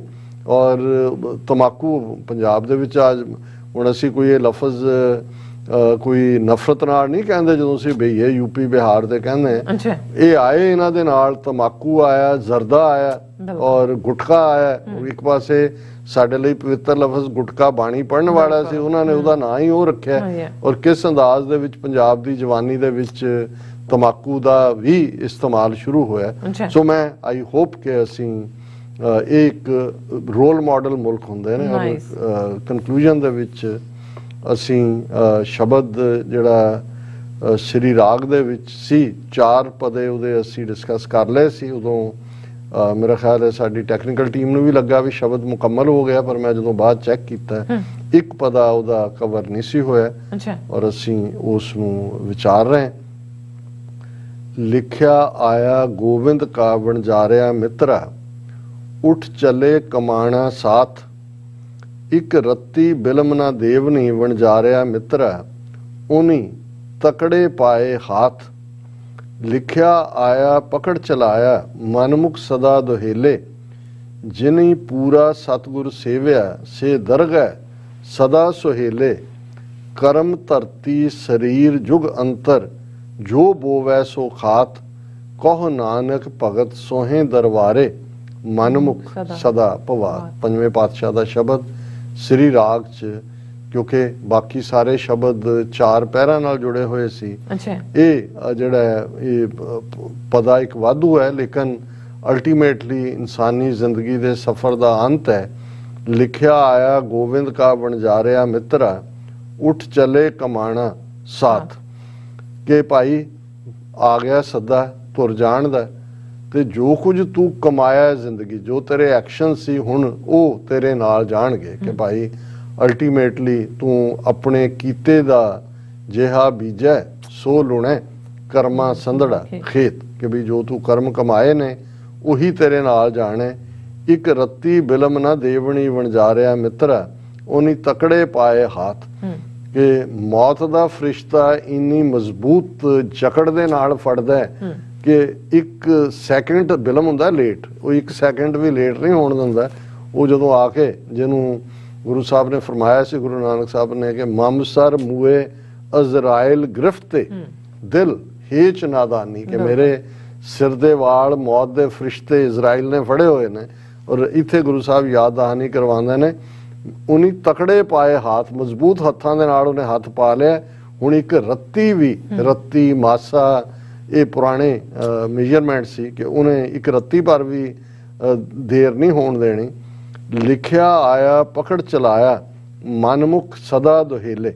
ਕਿ ਭਾਈ ਜੋ ਲਿਖਿਆ ਹੋਇਆ ਸੀ ਉਹ ਉਹਨੇ ਆ ਕੇ ਜਮਦੂਤ ਨੇ, ਮੌਤ ਦੇ ਫਰਿਸ਼ਤੇ ਨੇ ਫੜ ਲਿਆ, ਲੈ ਕੇ ਤੁਰ ਪਿਆ। ਔਰ ਜਿਹੜੇ ਖੁਦ ਆਪਣੀ ਮਨ ਦੇ ਆਖੇ ਦੁਨੀਆ ਦੇ ਵਿੱਚ ਜ਼ਿੰਦਗੀ ਜਿਉਣ ਵਾਲੇ ਸੀ, ਮਨਮੁਖ, ਉਹਨਾਂ ਦੀ ਹੁਣ ਹਾਲਤ ਜਿਹੜੀ ਹੈ ਉਹ ਬੜੀ ਦੁਖਦਾਈ ਹੈ। ਦੋਵੇਂ ਲਫ਼ਜ਼ ਗੁਰਬਾਣੀ ਤੁਹਾਨੂੰ ਕਈ ਥਾਂ ਮਿਲਣਗੇ, ਦੁਹੇਲੇ ਤੇ ਸੁਹੇਲੇ। ਸੁਹੇਲਾ ਤੁਹਾਡੀ ਖੁਸ਼ਨਸੀਬੀ ਹੈ, ਤੁਹਾਡਾ ਜ਼ਿੰਦਗੀ ਚੰਗੀ ਬੀਤੇ, ਸੁੱਖ ਆਨੰਦ। ਦੁਹੇਲਾ ਤੁਹਾਡੀ ਮਿਜ਼ਰੇਬਲਨੈਸ ਹੈ ਤੁਹਾਡਾ, ਕਿ ਇਹ। ਔਰ ਉਹਨਾਂ ਨੇ, ਗੁਰੂ ਸਾਹਿਬ ਨੇ ਯਾਦ ਦਹਾਨੀ ਕਰਵਾਈ ਕਿ ਭਾਈ ਜਿਹੜੇ ਮਨਮੁਖ ਸੀ ਉਹ ਹੁਣ ਇੱਕ ਮਿਜ਼ਰੇਬਲ ਹਾਲਤ ਦੇ ਵਿੱਚ ਨੇ ਹਮੇਸ਼ਾ ਰਹਿਣ ਵਾਲੇ। ਜਿਨੀ ਪੂਰਾ ਸਤਿਗੁਰ ਸੇਵਿਆ, ਸੇ ਦਰਗਹਿ ਸਦਾ ਸੁਹੇਲੇ। ਕਿ ਜਿਨ੍ਹਾਂ ਨੇ ਪੂਰੇ ਗੁਰੂ ਦਾ ਪੱਲਾ ਫੜਿਆ ਉਹ ਦਰਗਾਹ ਦੇ ਵਿੱਚ ਹਮੇਸ਼ਾ ਸੁਹੇਲੇ ਹੋਣਗੇ, ਸੁਹੇਲੇ ਰਹਿਣਗੇ। ਕਰਮ ਧਰਤੀ ਸਰੀਰ ਜੁਗ ਅੰਤਰ, ਜੋ ਬੋਵੈ ਸੋ ਖਾਤ ਕਹ ਨਾਨਕ ਭਗਤ ਸੋਹੇ ਦਰਬਾਰੇ ਮਨਮੁਖ ਸਦਾ ਪਵਾਤ। ਕਿ ਭਾਈ ਇਹ ਸਰੀਰ ਤੁਹਾਨੂੰ ਮਿਲਿਆ ਸੀ, ਇਹ ਕਰਮਾਂ ਦੀ ਧਰਤੀ, ਕਿਸ ਕਿਸਮ ਦੇ ਤੁਸੀਂ ਕਰਮ ਕੀਤੇ ਬੀਜੇ ਉਹ ਤੁਹਾਡੇ ਨਾਲ ਜੁੜ ਗਏ, ਕਿਉਂਕਿ ਜਿਹਾ ਬੀਜੈ ਸੋ ਲੁਣੈ ਕਰਮਾਂ ਸੰਦੜਾ ਖੇਤ, ਜੋ ਬੋਵੈ ਸੋ ਖਾਤ, as you sow shall you reap. ਜਿਨ੍ਹਾਂ ਨੂੰ ਬਾਬਾ ਫਰੀਦ ਨੇ ਫਰਮਾਇਆ, ਫਰੀਦਾ ਲੋੜੈ ਦਾਖ ਬਿਜੌਰੀਆਂ ਕਿੱਕਰ ਬੀਜੇ ਜੱਟ ਹੰਡੈ ਉਨ ਕਤਾਏ ਦਾ ਪੈਦਾ ਲੋੜੈ ਪੱਟ। ਕਿ ਭਾਈ ਜੇ ਤੁਸੀਂ ਕਿੱਕਰ ਬੀਜਿਆ ਤੇ ਫਿਰ ਤੁਸੀਂ ਬਿਜੌੜ ਦੀਆਂ ਦਾਖਾਂ ਅੰਗੂਰ ਨਹੀਂ ਪਾੜ ਸਕਦੇ। ਜੇ ਤੁਸੀਂ ਉਨ ਕੱਤੀ ਹੋਈ ਹੈ ਤੇ ਫਿਰ ਰੇਸ਼ਮ ਦੀ ਤਵੱਕੋ, ਸਿਲਕ ਦੀ ਤਵੱਕੋ ਨਾ ਕਰੋ। ਕਹੋ ਨਾਨਕ ਭਗਤ ਸੋਹੇ ਦਰਬਾਰੇ ਮਨਮੁਖ ਸਦਾ ਪਵਾਤ। ਜਿਨ੍ਹਾਂ ਨੇ ਚੰਗਾ ਬੀਜਿਆ ਉਹਨਾਂ ਨੇ ਚੰਗਾ ਵੱਢਿਆ, ਉਹ ਸੁਹੇਲੇ ਨੇ ਦਰਗਾਹ ਦੇ ਵਿੱਚ, ਤੇ ਮਨਮੁਖ ਹਮੇਸ਼ਾ ਭੌਂਦੇ ਰਹਿੰਦੇ ਨੇ, ਜਨਮ ਮਰਨ ਦੇ ਗੇੜ ਵਿੱਚ ਫਸ ਜਾਂਦੇ ਨੇ। ਇਹ ਅੱਜ ਦਾ ਵਿਚਾਰ ਹੈ ਜੀ। ਡਾਕਟਰ ਸਾਹਿਬ ਤੁਹਾਡਾ ਬਹੁਤ ਬਹੁਤ ਸ਼ੁਕਰੀਆ, ਤੁਸੀਂ ਅੱਜ ਦੇ ਐਵੇਂ ਸ਼ੁਰੂ ਤੇ ਅੱਜ ਦਾ ਵਿਚਾਰ ਸਾਡੇ ਦਰਸ਼ਕਾਂ ਨਾਲ ਸਾਂਝਾ ਕੀਤਾ। ਸੋ ਇਸ ਤਰ੍ਹਾਂ ਆਪਣੇ ਵਿਊਅਰਸ ਕੋਲ ਨੇ ਇਜਾਜ਼ਤ। ਵਿਊਅਰਸ, ਸਾਡੇ ਪ੍ਰੋਗਰਾਮ ਦਾ ਸਮਾਂ ਇੱਥੇ ਸਮਾਪਤ ਹੁੰਦਾ। ਤੁਸੀਂ ਆਪਣੀ ਰਾਏ ਤੇ ਸੁਝਾਅ ਸਾਨੂੰ ਭੇਜਣਾ ਭੁੱਲਣਾ। ਸਾਡੇ ਇਸ ਪਤੇ ਤੇ sos@tv84.tv ਤੇ ਅਸੀਂ ਆਪਣਾ ਪ੍ਰੋਗਰਾਮ ਲੈ ਕੇ ਫਿਰ ਦੁਬਾਰਾ ਤੁਹਾਡੇ ਸਾਹਮਣੇ ਹੋਵਾਂਗੇ। ਤਦ ਤੱਕ ਲਈ ਮੈਨੂੰ ਤੇ ਆਪਣਾ ਸੁਣਾ ਗਿਆ ਦੋ ਦੇਖਦੇ ਰਹੋ TV84। ਬੁਲਾ ਦਿਓ ਫਤਿਹ। ਵਾਹਿਗੁਰੂ ਜੀ ਕਾ ਖਾਲਸਾ, ਵਾਹਿਗੁਰੂ ਜੀ ਕੀ ਫਤਿਹ। ਰੱਬ ਰਾਖਾ।